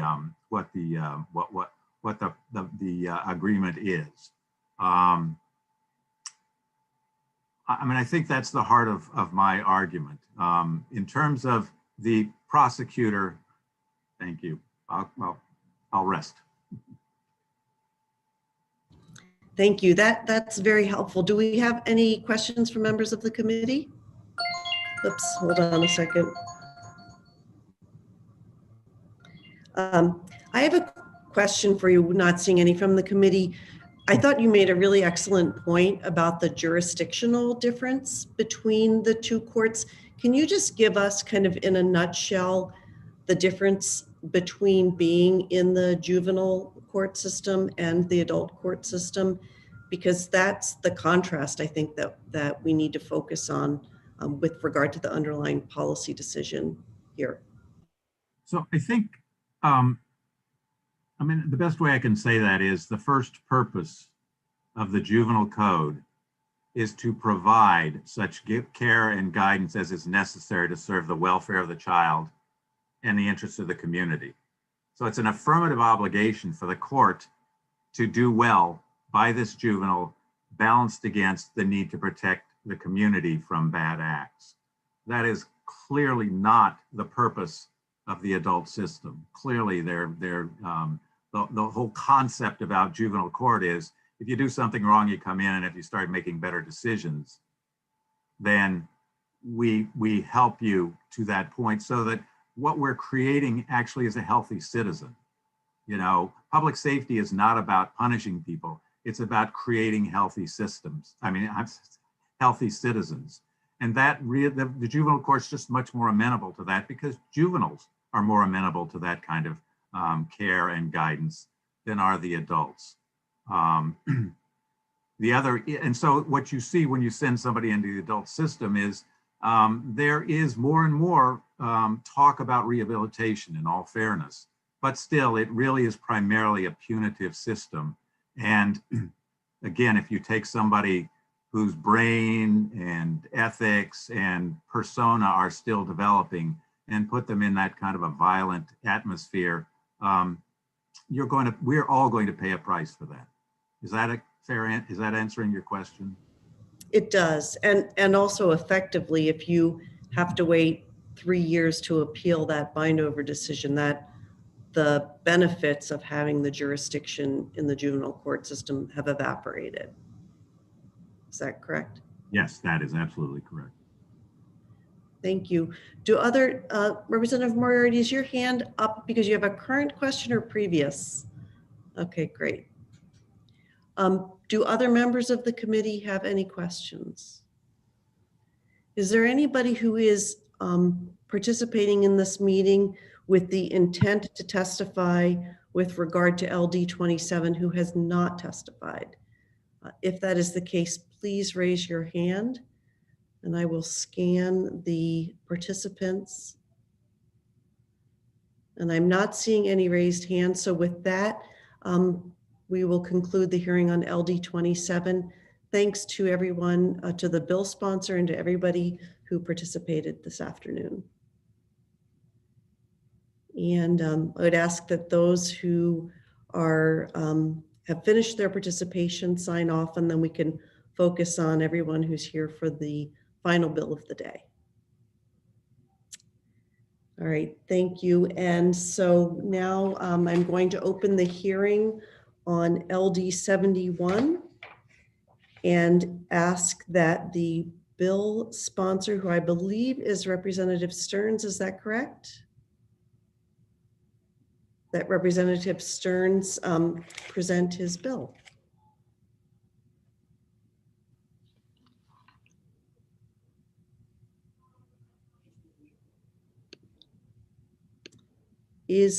Am I incorrect? Okay, I didn't know if I was mistaken because I actually, yeah. Okay, go ahead, Representative Stearns, and you as the bill sponsor may take as much time as you need, and just to let the remaining witnesses know that other folks testifying on with regard to the bill will be limited to 3 minutes plus follow-up questions. So Thank go you, ahead. Senator Carney, and I apologize for being a little slow on switch, but I had Senator Davis on the line on my telephone. And so I'm going to pass the blame on to the good senator today. Senator Carney, Representative Harnett, and distinguished members of the Joint Committee on Judiciary, I'm Paul Stearns, and I represent House District 119 in Piscataquis County. And I'm pleased to introduce LD 71, which seeks to have the state of Maine give official recognition to the Kineo Maliseets. Mount Kineo is well known as the country's largest deposit of rhyolite rock, which is commonly referred to as Kineo flint. The unique properties of rhyolite make it an ideal substance used in the creation of arrowheads, hatchets, and other tools. Indigenous people from far and wide used rhyolite from Kineo. The Moosehead area is well known for its natural beauty and is a top tourist destination. Many visitors are keenly interested in learning of the history of an area, when they visit, and a journey to Kineo is a common itinerary item for the Moosehead visitor. State recognition would allow this group more access to funding that would prove to be useful in enhancing the educational, cultural, and tourism opportunities of the area. And before I attempt to answer any questions that committee members may have, a couple of things. One, I would point out that there are people following me with far more expertise in this area than I have. And number two, I think it's important to look at the summary of the bill, which tells a little bit about what it does not do. And recognition does not create, extend, or form the basis of any right or claim to land or real estate in the state, or any right to conduct gambling activities prohibited by law. And it goes on from there. But with that, I would entertain any questions that you may have. Thank you very much. I'm looking to members of the committee, and I see that Representative Harnett has his hand raised. Go ahead. Thank you, Madam Chair. Thank you, Representative Stearns, for introducing this bill and for your testimony today. I have a question and an observation. The question is, I am not familiar with any process under state law that recognizes tribes. I am familiar with federal recognition and know that the tribes in Maine that we're perhaps more familiar with than the Kineo Band have gone through a rigorous process to garner federal recognition. Can you point me to the process that the Kineo Band would be going through to get state recognition, which I'm not even sure exists? Thank you, Representative Harnett. It's a tremendous question. And I would point you to the NCSL document that is posted on the committee website that discusses just that. And it talks about other states and how the process for folks to get state recognition is by and large by passing legislation just such as this, going through the legislature to do it. So there is precedent in other states as to how that's been done. And the second is an observation, and that is you referred to the summary as for explaining the limitations of the bill. Would you agree that the summary is not part of the statute if this were enacted? And correct. And again, thank you for pointing that out. That's not language in the statute. That's more just a soft guideline, if you will, for legislators to a quick cut at what the reviser's office feels that the bill does and does not do. Okay. Thank you very much, sir. You're welcome. And I see Representative Moriarty has his hand raised. Go ahead, Representative Moriarty. Thank you, Madam Chair. Representative Stearns, do you know whether Maine as a state has ever recognized a tribe, a band, or a nation before? Excellent question, Representative. My knowledge in this area is I'm certainly in the shallow end of the pool, if you will, but I do not have knowledge of ever before having a group recognized at the state level. I know that the legislature heard this bill in 2012 and chose not to pass the bill at that time. And the primary proponent behind the bill is a constituent of mine and came to me and asked if I would submit it again. And times change and thought processes change. And I said, I certainly will bring that forward. But I'm not aware of a precedent. Okay, thanks very much. One quick follow-up then. Given the sort of limitations of the scope of the bill as detailed in the summary, if the bill were to pass as drafted, what benefits do you see flowing to the Kineo Band? I think benefits that I mentioned in my testimony, educational benefits. I think anything that we can do to make citizens, make tourists, the general public more aware of our indigenous past and the places, the waters that they're paddling on, the trails that they're walking on, who was there 300 or 400 years ago or before that. I think that's very important. I think there's an economic boost as the Moosehead area redevelops its image and transitions somewhat from forest products into tourism. One more destination, one more reason, and maybe bringing a little more value to that visit when you cross the Moose River to go over to climb Mount Kineo. I see. I'm not sure who was first, Representative Libby or Representative Poirier. Well, Representative Libby, why don't you go ahead? Thank you, Madam Chair, and thank you, Representative Stearns. I just have a quick question. In the summary, as you noted, and in the bill itself, it does say that this does not form the basis of any right or claim to land or real estate or the right to conduct gambling activities. Then in your testimony, you mentioned that state recognition would allow the group more access to funding. And I'm just wondering, what is the source of that funding that you reference in your testimony?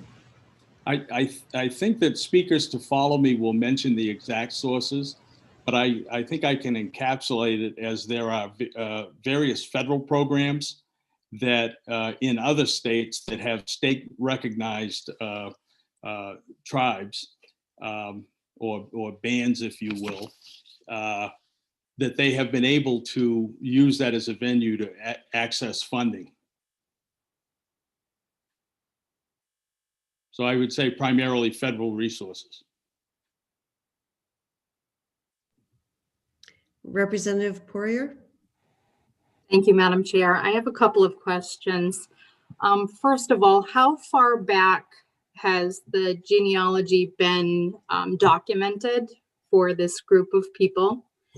And how many people are we talking about as far as the group of people seeking recognition? Representative, I think those are both excellent questions. I have been told that in preparing for this, but I'm a reasonably poor student, so I'm going to again defer to speakers that will follow. If that question isn't answered during testimony today, I will make sure to have that for you well before the work session. Thank you. Unless, of course, the work session were to immediately follow. I wouldn't be able to follow through on that promise. Are there any other committee members who have questions that they would like to ask of the bill sponsor? Okay, I'm not seeing any. Now at this point, and I didn't do this for our last bill, we are going to hear those proponents, people speaking in favor of the bill first, and then opponents, and then neither for nor against. So and then I see that Representative Sheehan has a question. So we will entertain her question first, and then I would ask those who are here to speak in favor of the bill to either use the raise hand function or just wave your hand so that I can make a list of proponents, and we'll do you first. So let me start with Representative Sheehan. Please ask your question. I'm actually just raising my hand because I noticed in the chat that Mr. Slager asked where the hand raising option is. So I just sort of want to flag his desire to ask a question maybe. So that's it.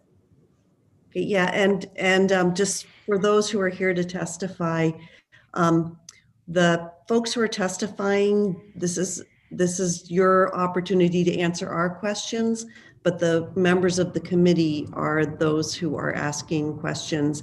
And if there's information you'd like to provide, please do that, incorporate it into your testimony, which we'll get to in just a minute. So Representative Babbage, did you have a question? I have, yes, you can hear me.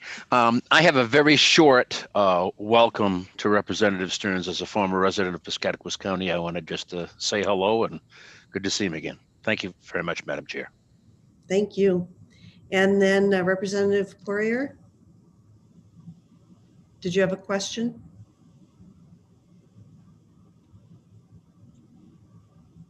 No, okay. And then Representative Newell. Thank you, Madam Chair. Just a question for Representative Stearns, if I may. Yes, please go ahead. Representative Stearns, as the tribal representative for the Passamaquoddy tribe, any bills that I'm putting forth, in particular for the 130th, I have to go back, not so much as a matter of courtesy, but most often as a matter of courtesy in speaking, to the tribal chiefs of the federally recognized tribes.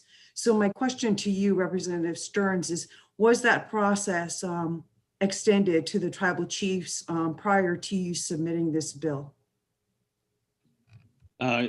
Excellent question, Representative Newell. I wasn't aware of that. However, I did, or I attempted to anyway, electronically seek your co-sponsorship for this bill. And that might have triggered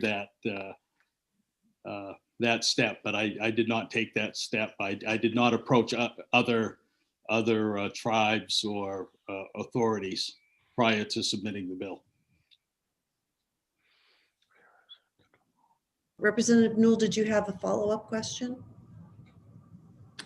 No, Madam Chair, thank you. Thank you, Representative Stearns. You're welcome. Thank you. And any from members of the committee, does any committee member have any final question for the bill sponsor? Committee members? I am not seeing any committee hands.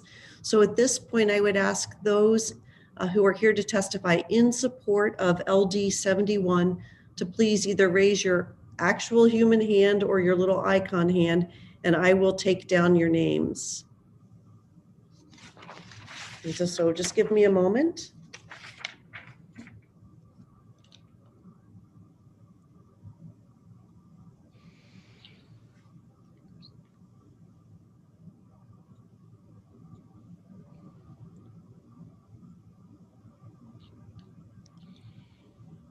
So I'm seeing just 2 to speak in favor. Oh, 3. Mr. Slager, Mr. Nickerson, and Mr. Love. Is that correct? Madam Chair, Yes. And Mr. Davis? I'm a co-sponsor of the bill. Okay. Might I speak? Yes, you may. And you're, yeah, I'm just trying to get the proponents list down. But I'm sorry, I apologize. Mr. Davis, you have the floor. Thank you very much, Senator Carney and Representative Harnett. My name is Paul Davis. I represent Senate District 4, which includes Piscataquis County, excuse me, Somerset and parts of Penobscot, and also includes Mount Kineo and what is Moosehead Lake, which is Mount Kineo is right in the middle of. I'm here today to testify in support of this bill, an act to gain state recognition for the Kineo Band of Maliseet Indians. As described in this title, this legislation would give them state recognition. And the Kineo Band of Maliseets have deep roots in the Moosehead area, which is part, of course, as I said before, my district. For years, they have used rock from Mount Kineo to create arrowheads for their arrows and their spears and their hatchets and everything that they use. But even further beyond that, I would just like to simply testify about the sponsor, not the sponsor. I could tell you a lot of things about him, but the gentleman that is behind this is the main person behind it, David Slager. He too is my constituent, and he lives 3-4 miles from me down on what's called the Grant Road. He has been extremely enthusiastic about doing this for a long time. He tried to get this through, as Representative Stearns said, probably 6 or 8 years ago, and it didn't pass. And now he's wanting us to get it through again. He has done a lot of work. He has done a tremendous amount of study on the history of Native Americans, and especially the history of Native Americans who have military backgrounds. In fact, Mr. Slager is fast approaching receiving a PhD in that area. He is an impressive fellow. He certainly knows what he's talking about, and I know that this means a tremendous amount to him. I don't have very many of the answers. Representative Stearns did a good job answering everything that I know about this, but I would try to answer any questions that anybody has for this. Thank you, Senator Carney. Thank you And very much, that's it. Senator Davis. Do members of the committee have any questions for the co-sponsor? Representative Babbage? Thank you, Madam Chair. And again, hello, Senator Davis. Good to see you. I guess what I wanted to ask is, I understand the advantages to tourism and the economy of the area that may come from this. I also understand the historical relevance of Mount Kineo and so forth. My question, I guess, is there a Kineo Maliseet community that exists today? That is something that I can't answer, Representative. The history is rich, though. There's a lake called Baker Lake, which is probably 35 miles north of Kineo. And the Native Americans, when they came through, they used to stop there and camp at Baker Lake. And I know folks that have gone up there and camped, and they have found arrowheads in the sand there and other artifacts, and which proves to me that the history is very rich. And I'm sure at one time or another, there was a village, and perhaps I know there are members now. There was a fellow by the name of Red Eagle. He was the chief, Chief Red Eagle, who actually was one of the people that, from what I understand of the history and lore of the area, one of the people that named Squaw Mountain. So that's my answer to you. I can't really tell much more. I do not recall you living in Piscataquis County, though, but that doesn't mean you didn't.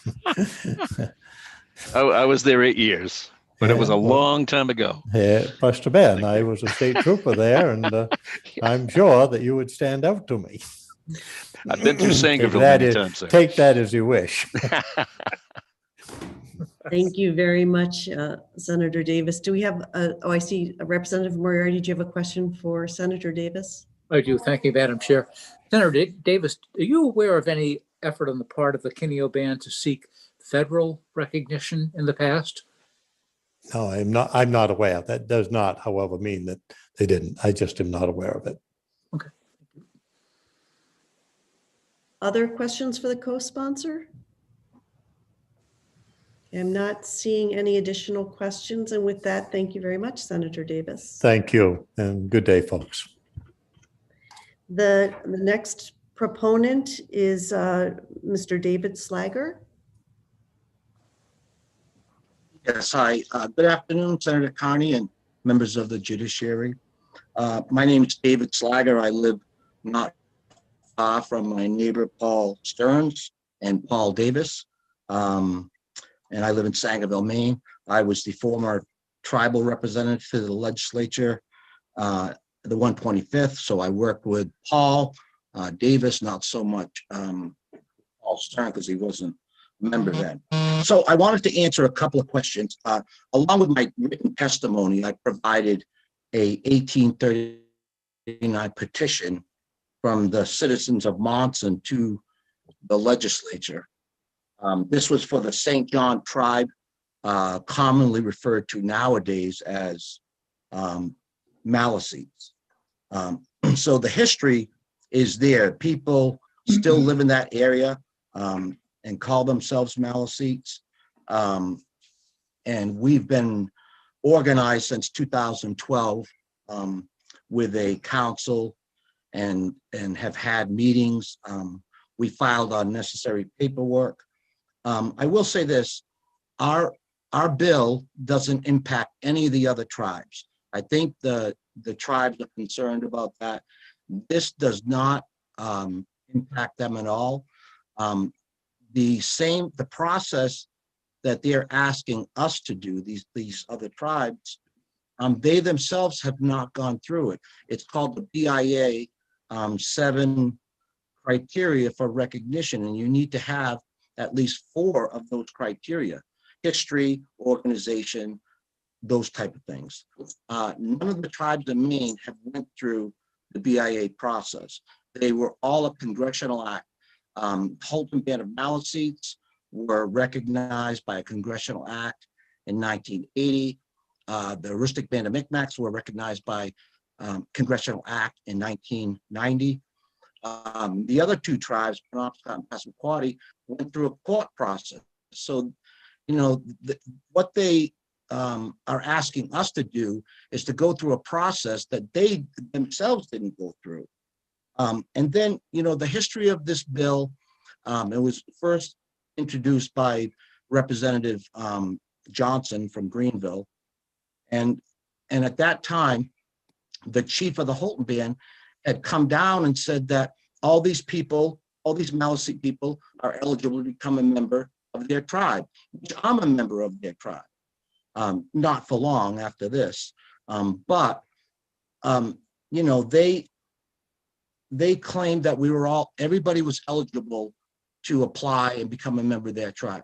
That is just not true. And that is why part of the bill failed, because they said that all these Maliseets were eligible, and they're just not. It's not in their rules for membership that all these Maliseet people can be recognized. There's no territory that affects them, the Maliseets, the Penobscots, or Passamaquoddies. And as far as our cultural existence and preservation, I worked with Samuel Semp from the archives office, and he printed out and sent me, and I hope all the members here received the 1839 petition. That shows presence, historical presence. If we were to apply for federal recognition, we would meet 4 of those criteria. There's no question about it. Why these other tribes would be opposed to us is beyond me.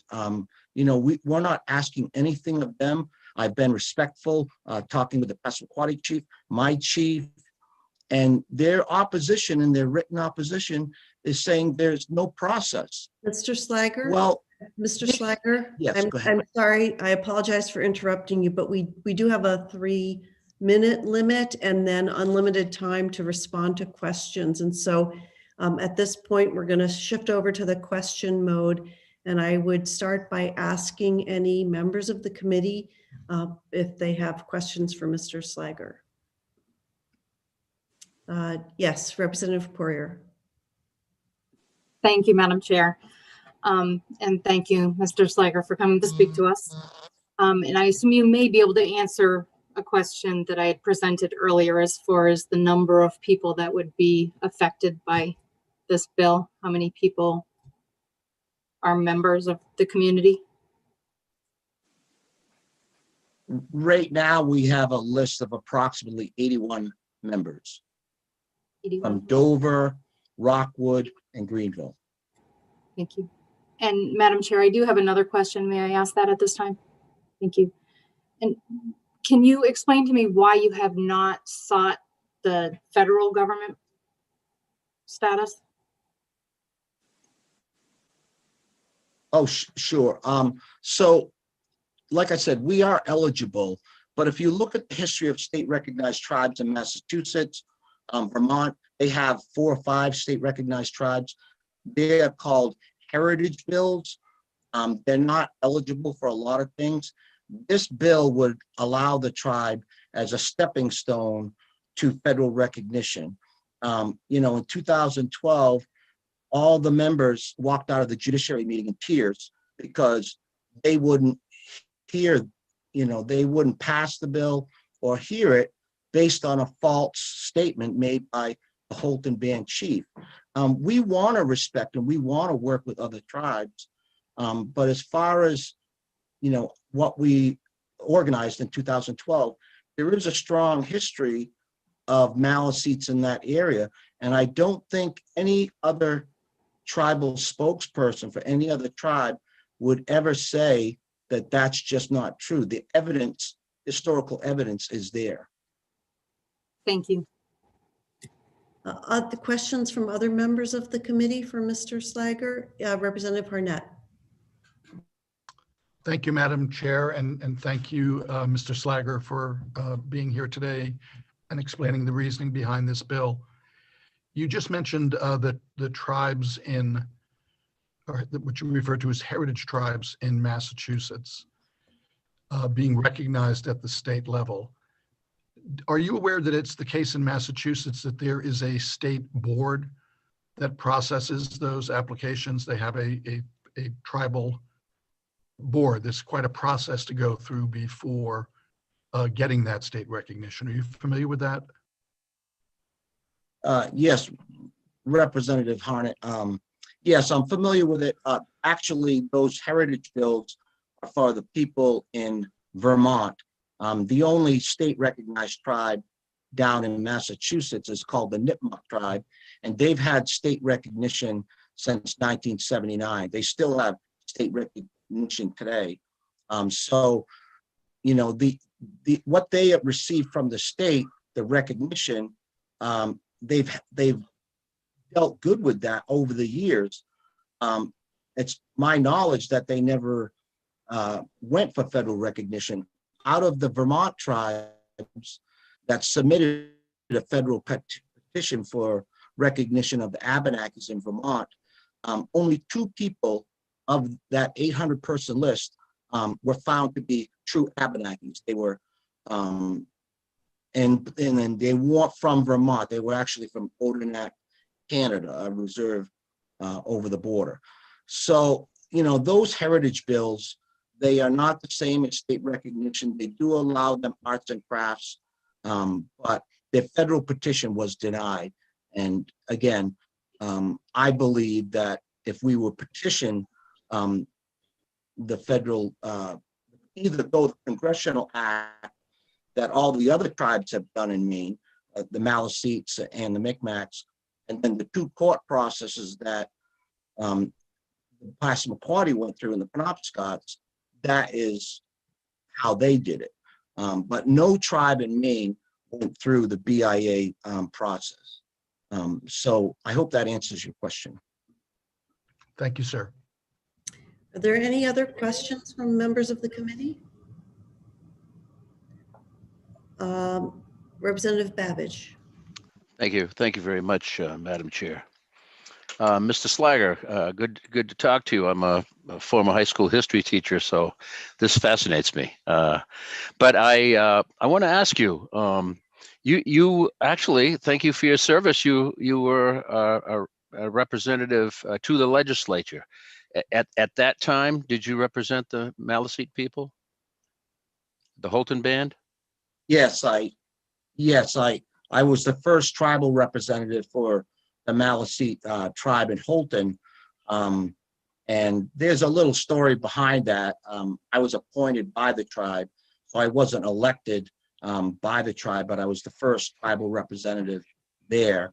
You know, basically I found out that it's not my cup of tea. I like fishing and hunting and things like that. Sure. There's 2 things that you could answer for me, I think. One would be to clarify for me, well, what happened in 2012, 2013 with regard to evidently a schism that happened within the tribe. You say that Piscataquis County Maliseets are not eligible to be part of the Holton Band, and that's one. And then 2, can you help me at all with advantages that have happened in Massachusetts by state recognition of, what did you say the name of the group was? Was the Nipmuc. It was the Nipmuc tribe out of central Massachusetts. Okay. Have you got those 2 questions? So let me answer your. Thank you. Go ahead, Mr. Slager. Okay, I didn't apologize if I interrupted there, Representative.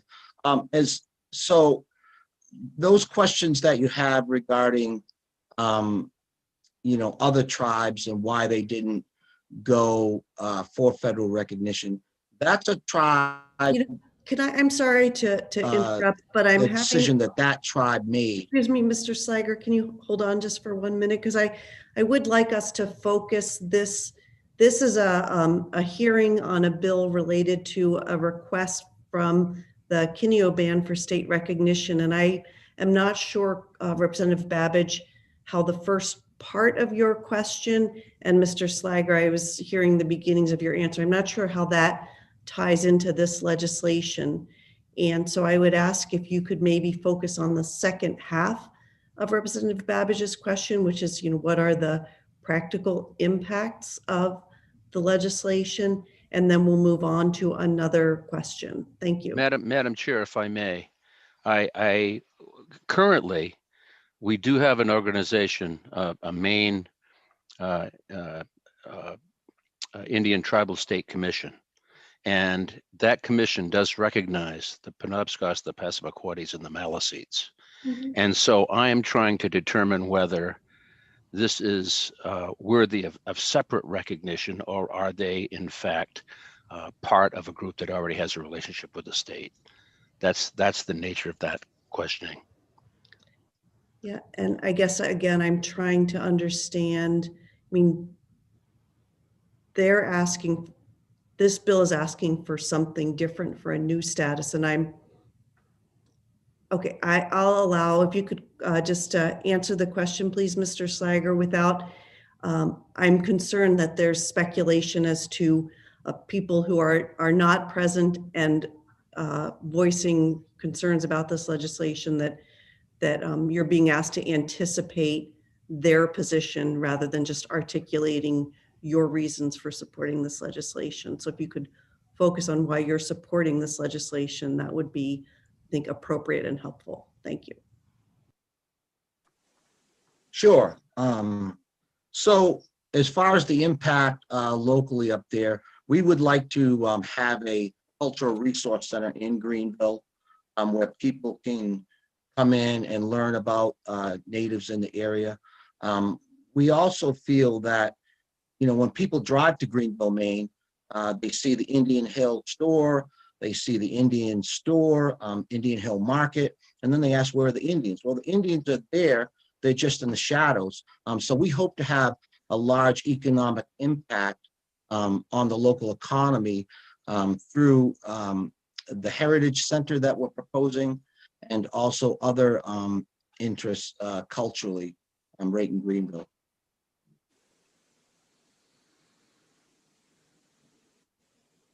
Thank you very much, Mr. Slager. Representative Babbage, are you satisfied with the answers to your questions? That is helpful. Are there advantages that have happened to the tribe in Massachusetts that sought state recognition that he is hoping to have with our state recognition? I was wondering if there's something we could learn from his Massachusetts example of state recognition. Thank you. Go ahead, Mr. Slager. Oh, thank you. Yes, thank you. And so the tribe down there, the Nipmucks, they have a health center where their tribal members can go and get health care. They also have a lot of cultural activities. They have a large powwow in the summer. So we hope to model that same process that they do, as far as, doing things in the community, getting involved with the community, food, new building, things like that. So that's some of the things that that tribe did that we hope to do. Thank you very much. Thank you, Madam Chair. Thank you both. Representative Newell?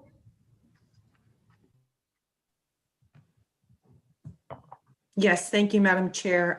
Just a couple. One question, one comment, if I may. Yes, you may proceed. I think what I'll do, I'll start with a comment, just for a point of reference, to the good Representative Davis in his reference to the mountain located in Piscataquis County. It's my understanding that in 2000, the name of the mountain is now Big Moose Mountain. So I would ask for a point of reference that it would be referred that way. And that was presented by the Honorable Representative Donald Soktoma. That was just a comment that I wanted to make. My second part of this would be to ask Mr.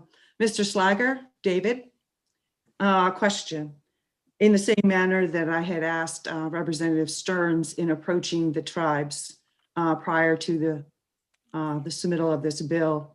David had indicated that Mr. Slager had indicated that he had had conversations with the Passamaquoddy chief. Could I just clarify that with him as to that conversation and to whom? Thank you. Thank you, Representative Newell. Mr. Slager? Yes, happy to answer that. I don't know. Hi, happy to answer that.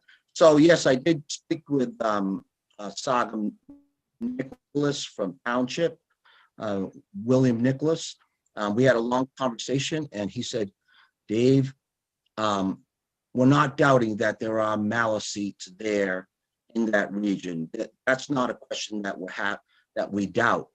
He explained that he wasn't happy with the process and that we were giving up too much right from the get-go.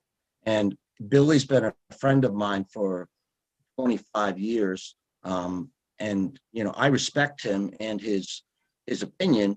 But, you know, we tried in 2012 and it was denied because the chief then testified that everybody here was eligible for recognition with Holton Band. That was just not true. And so with Billy, Chief Nicholas, I did talk with him and he shared his thoughts with me, and then he wished me well, and that was about it.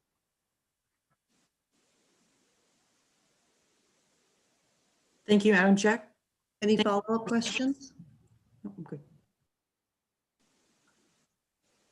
You all set? Thank you. Any final questions for Mr. Slager? I'm not seeing any. Thank you very much, Mr. Slager, for being here today and for taking all of our questions. Thank you. You're welcome. Move on to the next witness, which is Tim Love, speaking for this legislative measure. Yes, can you hear me? We can hear you. Can you please turn on your camera? Oh, I'm sorry. Okay, hold on one sec. Thank you. Here we go. Madam Chair, members of the Judiciary Committee, I want to thank you for allowing me to speak today on behalf of this bill. I'm a tribal citizen of the Penobscot Indian Nation. I'm the former representative for the tribe to the Maine legislature in 1978 through 1980, and a former tribal governor from 1980 to 1986. And it is my great pleasure to testify in support of LD 71, state recognition of my native relatives, the Kineo Band of Maliseet Indians. I'm 70 years old, and I have known and visited with the Maliseets at Moosehead Lake since I was a child. Back then in the 1950s and 60s, we would look forward to our 4th of July and Labor Day visits with the Maliseets. I remember the adults speaking in our native language, laughing, making baskets, and enjoying each other. As children, we would hang out at the lake, in the streams, canoeing and fishing. Other times, we would be in the woods hunting squirrels with our slingshots. As a young adult and history buff, I would sit with my uncle, Ronald Senabe Francis, for many hours. His knowledge of oral history of the tribes is garnered from the old Indians was second to none. He told me the story about how the Maliseets at Moosehead Lake helped the Norwich-Walk Abenakis when the English attacked and burned their village on the Kennebec River in 1724. Many of the Abenakis fled north to Moosehead Lake, where the Maliseets took them in and cared for them before some traveled to my community of Penobscot or to Odenac, Quebec, an Abenaki village over near the St. Lawrence. The history of the Maliseets at Moosehead Lake has very deep roots. The written history is well documented of the Maliseet presence and their contributions as a highly regarded and upstanding Native community. But even further, what is important beyond not only the tribe, but for tribal-state relations, is that state recognition opens the door to the tribe's ability to leverage millions of dollars in federal government funding. Beyond its own direct needs, the tribe can utilize this funding to partner with the region to assist in the building of the area's economy. To be clear, this would not diminish the funding that federally recognized tribes enjoy, but rather access specifically state-recognized tribal funding, primarily from 4 federal agencies: Labor, Education, Housing, and Urban Development, that have the statutory and regulatory authority to provide funding for state-recognized tribes, and as I said, into the millions of dollars. In addition, the Kineo Band of Maliseet Indians, tribally owned businesses that are established would become eligible to access lucrative federal government contracting through the Small Business Administration's SBA 8A program. This would allow the tribe to partner with area and statewide businesses to further assist in the growth of the regional and state economy. Mr. Love, I apologize for interrupting, but we are limiting testimony to 3 minutes, and then you'll have ample time to answer any questions. So if you can just take another couple seconds to wrap things up, we'd appreciate it. I reached the conclusion. The Kineo Band of Maliseet Indians deserve official recognition from the state of Maine because they easily meet the test as an established Native community. Thank you, and I will answer any questions. Thank you. I would like to start out with a question. You said they will meet the test. And can you just tell us what the test is and where it comes from? Is it Maine statute or some other source? I'm going to say that one of the things we say in the tribes is that if other Indians recognize you, you are Indian. There is written history of the Maliseet people at Moosehead Lake for hundreds of years, and that history goes beyond the birth of the United States of America. So for them as a community that has a recognized group, has a history that petitioned the state in 1839, they've been there a long time. A lot of people talk in hundreds of years. We see it in thousands. Okay, so most important, they're recognized as Indian people by their own relatives. Thank you. Do other members of the committee have questions for Mr. Love? I am not seeing any hands. Thank you very much, Mr. Love, and we'll move on. Can I just mention one quick thing? That Maine recognized the Penobscot and Passamaquoddy tribes in 1820 when they took over those treaties, illegal treaties as they were. Through 1975, when the United States federal courts recognize the tribes through that avenue.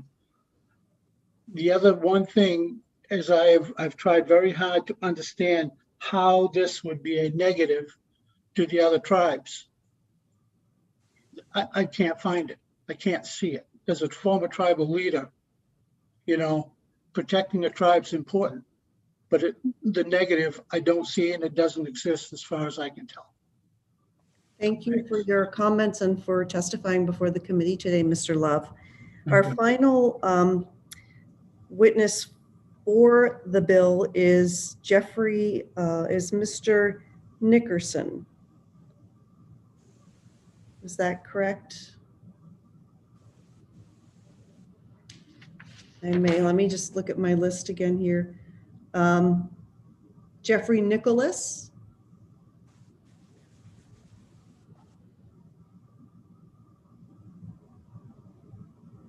Is there anybody who is still, oh, Mr. Nickerson, thank you. We can't hear you for some reason. Yeah,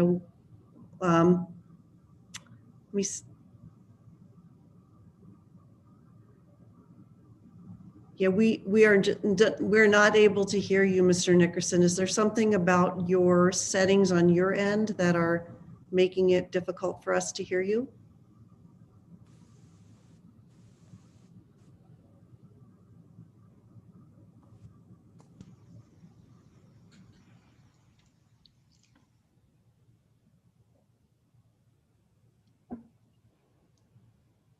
Madam Chair? Yes. I have been in meetings, I'm just a suggestion, but I've been in meetings where the bandwidth has been such that if they turn off their video, their audio is then able to be heard. Okay, Mr. Nickerson, could you please try that? Try turning off your video and seeing if that helps. Okay, I don't know if you're speaking with us, but we are still not able to hear you.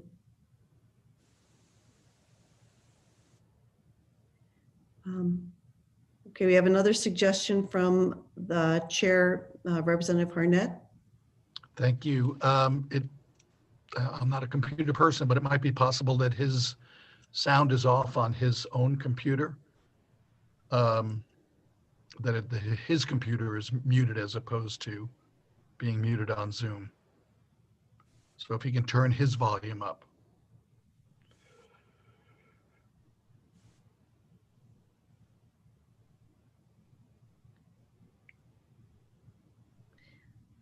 Mr. Nickerson, I have one other suggestion, which is if you could log off and then try logging back on, and we'll see if sometimes something simple like that is able to correct the problem. And I think what we'll do while you're doing that is we'll start to hear from the other witnesses. And as soon as you log back on, please unmute yourself and try to speak. And if we can hear you, then we'll recognize you after the next witness. Is that acceptable to you? Great. Thank you very much. Okay, so is there anybody else who wanted to speak in favor of LD 71 who has not yet spoken? Okay, not seeing any indication. Now I would ask those who want to speak in opposition to please turn your video on and either use the raise hand function or actually raise your hand, because I'm going to make a list of people. Okay, so I've got Ambassador Dana, James Francis,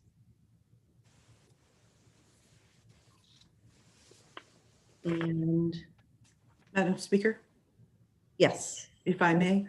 Yes. I believe you have Penobscot Chief Kirk Francis. Yes, I see his screen, and so I will add him as well. Anyone else? And thank you, Representative Newell.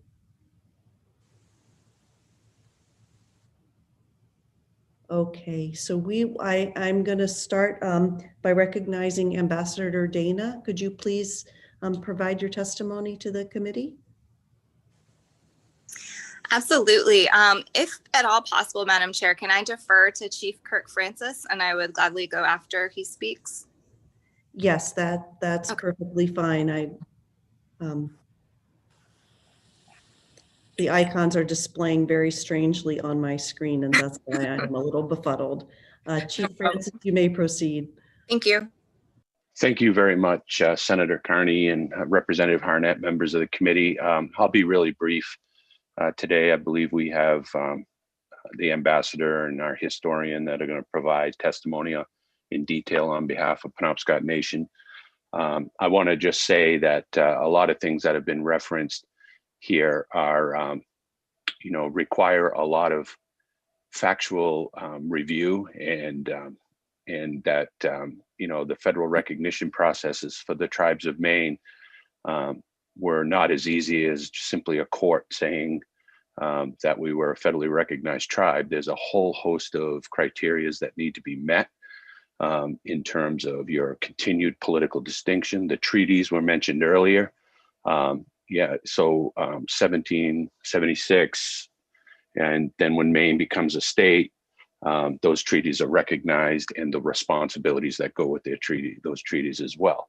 So there is a formal recognition of a distinct political group within the state of Maine, still exercising their culture, still speaking their language, still doing all of those things, as well as living in their ancestral territory as an organized group. So there is a mountain of thresholds that go into recognition processes, and I will defer certainly to the Joint Tribal Chiefs letter that has been submitted to the committee, as well as defer to the work session to be able to work with the committee to provide the tribe's historical perspective of our place in that region, as well as the historical perspective of what it takes to actually be recognized and for those rights to come with that. So nobody here from the Penobscot Nation is saying that anyone within this petition is not an Indian, that they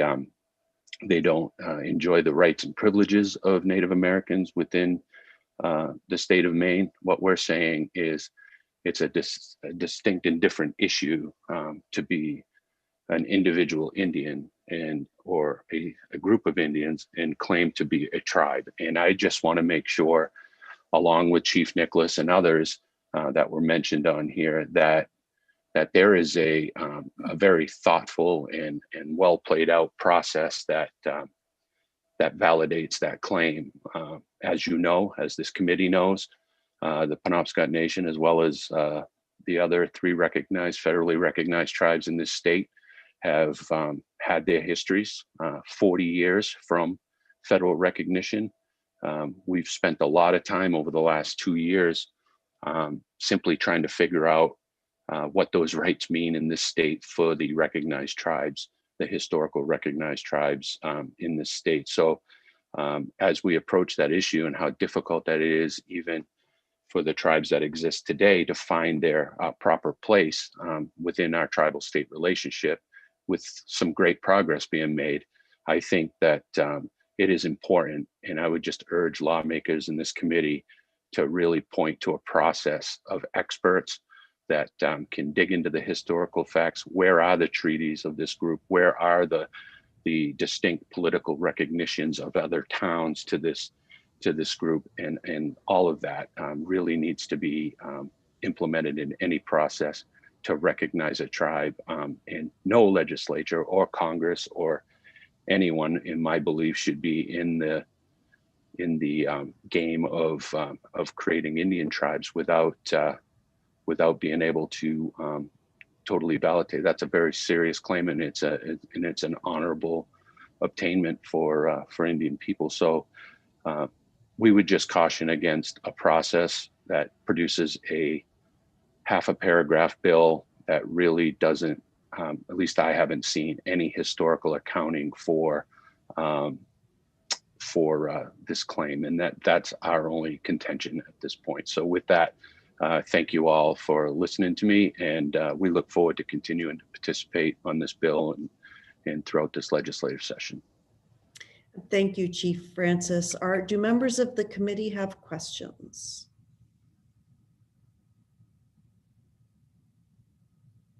I'm not seeing any hands raised. Thank you very much for appearing to testify today and for your contributions to the hearing. Thank you. Our next testimony is going to be from Ambassador Dana. Great, thank you so much. Senator Carney, Representative Harnett, and members of the committee, welcome back and welcome to new members, especially Representative Newell. So great to see you serving here. I can also be fairly brief. I think Chief Francis did a great job in summing up the Penobscot Nation's opposition to this bill. It really undermines a lot of the progress we've made in healing the relationship between the tribes and the state of Maine. You know, the legitimacy of the claim aside, there needs to be more of a process to become a tribe in any sense of the word, rather than just a 2-sentence long bill. So we're kind of, you know, grappling with, I think, layers of things here. There's identity, there's history, there's genealogy, and I can certainly empathize with feeling a deep connection to something and feeling that you want to belong and be true to your roots.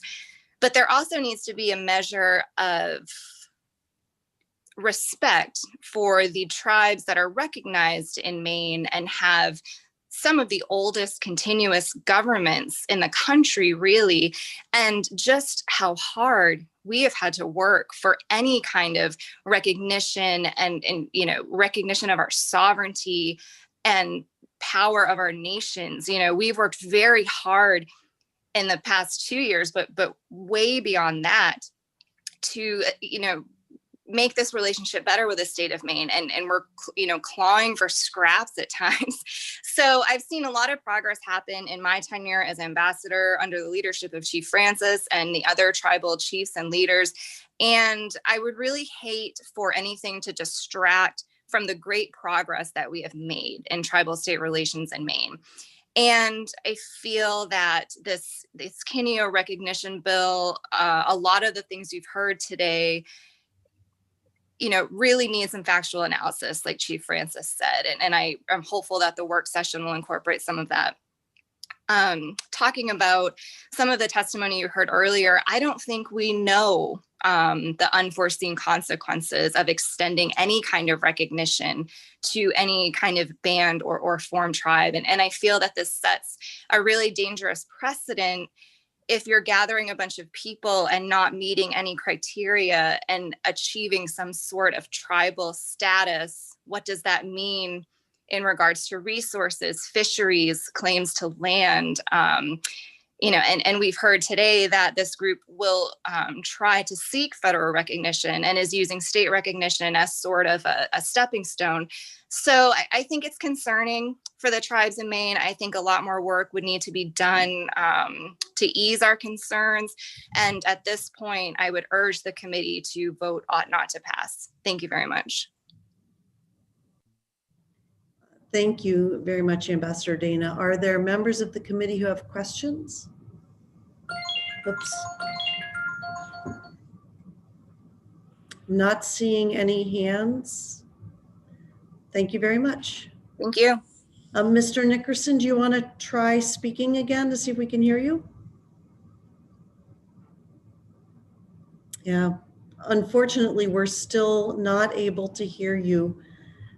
Could you please, did you provide written testimony? I'm sorry, I'm not recalling right now. Could you please provide us with written testimony? You can just email it to the committee as a whole or send it to our committee clerk. And I'm Senator Ann Carney. You can even email it to me at anncarney.legislature.maine.gov, and I will make sure that it gets passed on to the committee. And we're very sorry for your technical difficulties. I'm sorry, we're just not able to hear you. Okay, so I'm going to move on now to our next witness, which is, I believe, Jeffrey Nicholas. Oh, I'm sorry, excuse me. I think James Francis was next, and then Mr. Nicholas. Thank you, Senator Carney, Representative Barnett. Members of the committee, my name is James Francis. I am the Director of Cultural and Historic Preservation for the Penobscot Nation, longtime historian for the Penobscot Nation. I also chair the Penobscot Nation Rights and Research Protection Board.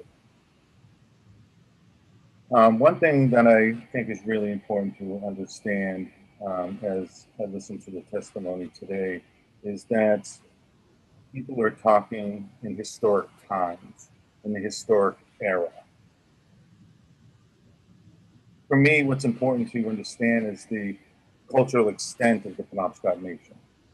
Where did we live culturally before contact? Yes, the Penobscot River watershed, most definitely, but also through portages, our extent extended into other areas. And an important thing to understand with this is where we lived on the land. We were a mobile people that moved with the seasons. Summertime on the coast, and as the fall moved in, we would break up into kinship bands, family groups, and these families would move upriver, cross portages, and they would winter over in the same place year after year, generation after generation. So they knew where to hunt, they knew where to gather the berries, where they could get ready for the big winter over. And these family groups would winter over in certain places. In Frank Speck's book, Penobscot Man, he documented, talking to a lot of elders in the community, exactly what these territories were. And one in particular was the Sauk Alexis family, who he notes was from Ragged Lake west to Moosehead Lake, which included Mount Kineo. Now, you talk about Mount Kineo as being this place for flint. Absolutely. Penobscots actually have an oral tradition which tells us how that was formed. Lou Scott picked up a stone off the ground, he affixed it to a stick, and he shot a cow moose dead, and she turned to stone, a mountain of stone. She became Kineo. Kineo was known as the cow moose. Now, she didn't turn to just any stone. It wasn't some fantastic story. She turned into that stone that he picked up off the ground and he affixed to a stick. She became a repository for stone that was perfect for making arrowheads. This is a Penobscot tradition that I grew up with, and it actually talks about the birth of this mountain. I know it's been mentioned many times today. Now, something else I want to say before my time runs out. I'm just trying to be respectful. There's a lot more that I wrote and I sent in. But if we look at just the historic era and where Native people are, there were Passamaquoddy people, there were Penobscot people up on Moosehead Lake also. Nidabe, his name was. He was a Penobscot performer, right along with Henry Red Eagle. But we are also, as Penobscots, in Bar Harbor, in Wiscasset, on all these coastal towns, Wells. Is the state going to set a precedence where during the historic era, if we can prove we were in those places, that we can get band recognition in all these towns? Thank you. Thank you very much. Are there any questions for Mr. Francis among the committee members? Not seeing any questions, and I would just like to make an observation. I see that some people have been adding information to the chat function, and the chat function is not part of the official record of testimony on this or any other bill. So if there's substantive information that you've placed into the chat that you would like committee members to be aware of and to take into consideration in our deliberations on the bill, please put them in an email or another document and send them to the committee. We would really appreciate that, but that the chat is not part of the legislative record.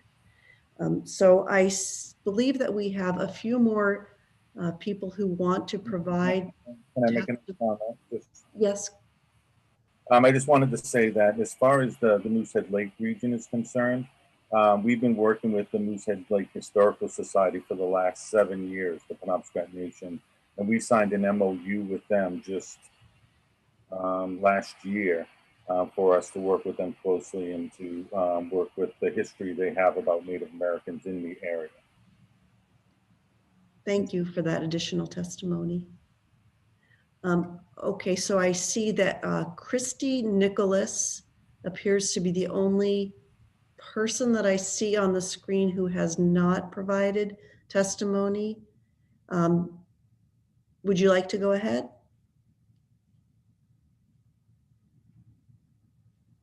Christy Nicholas or Jeffrey Nicholas?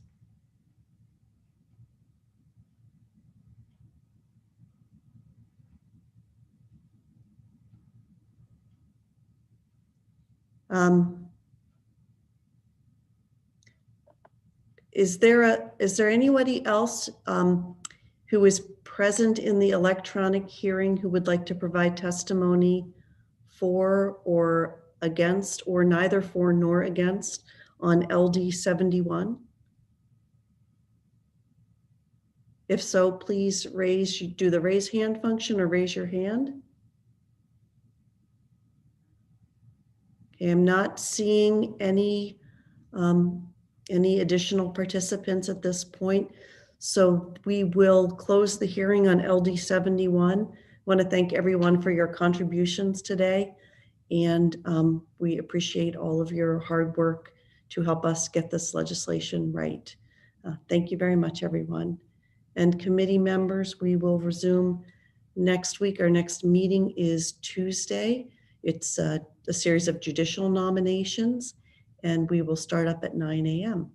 See you all on Tuesday. Thank you.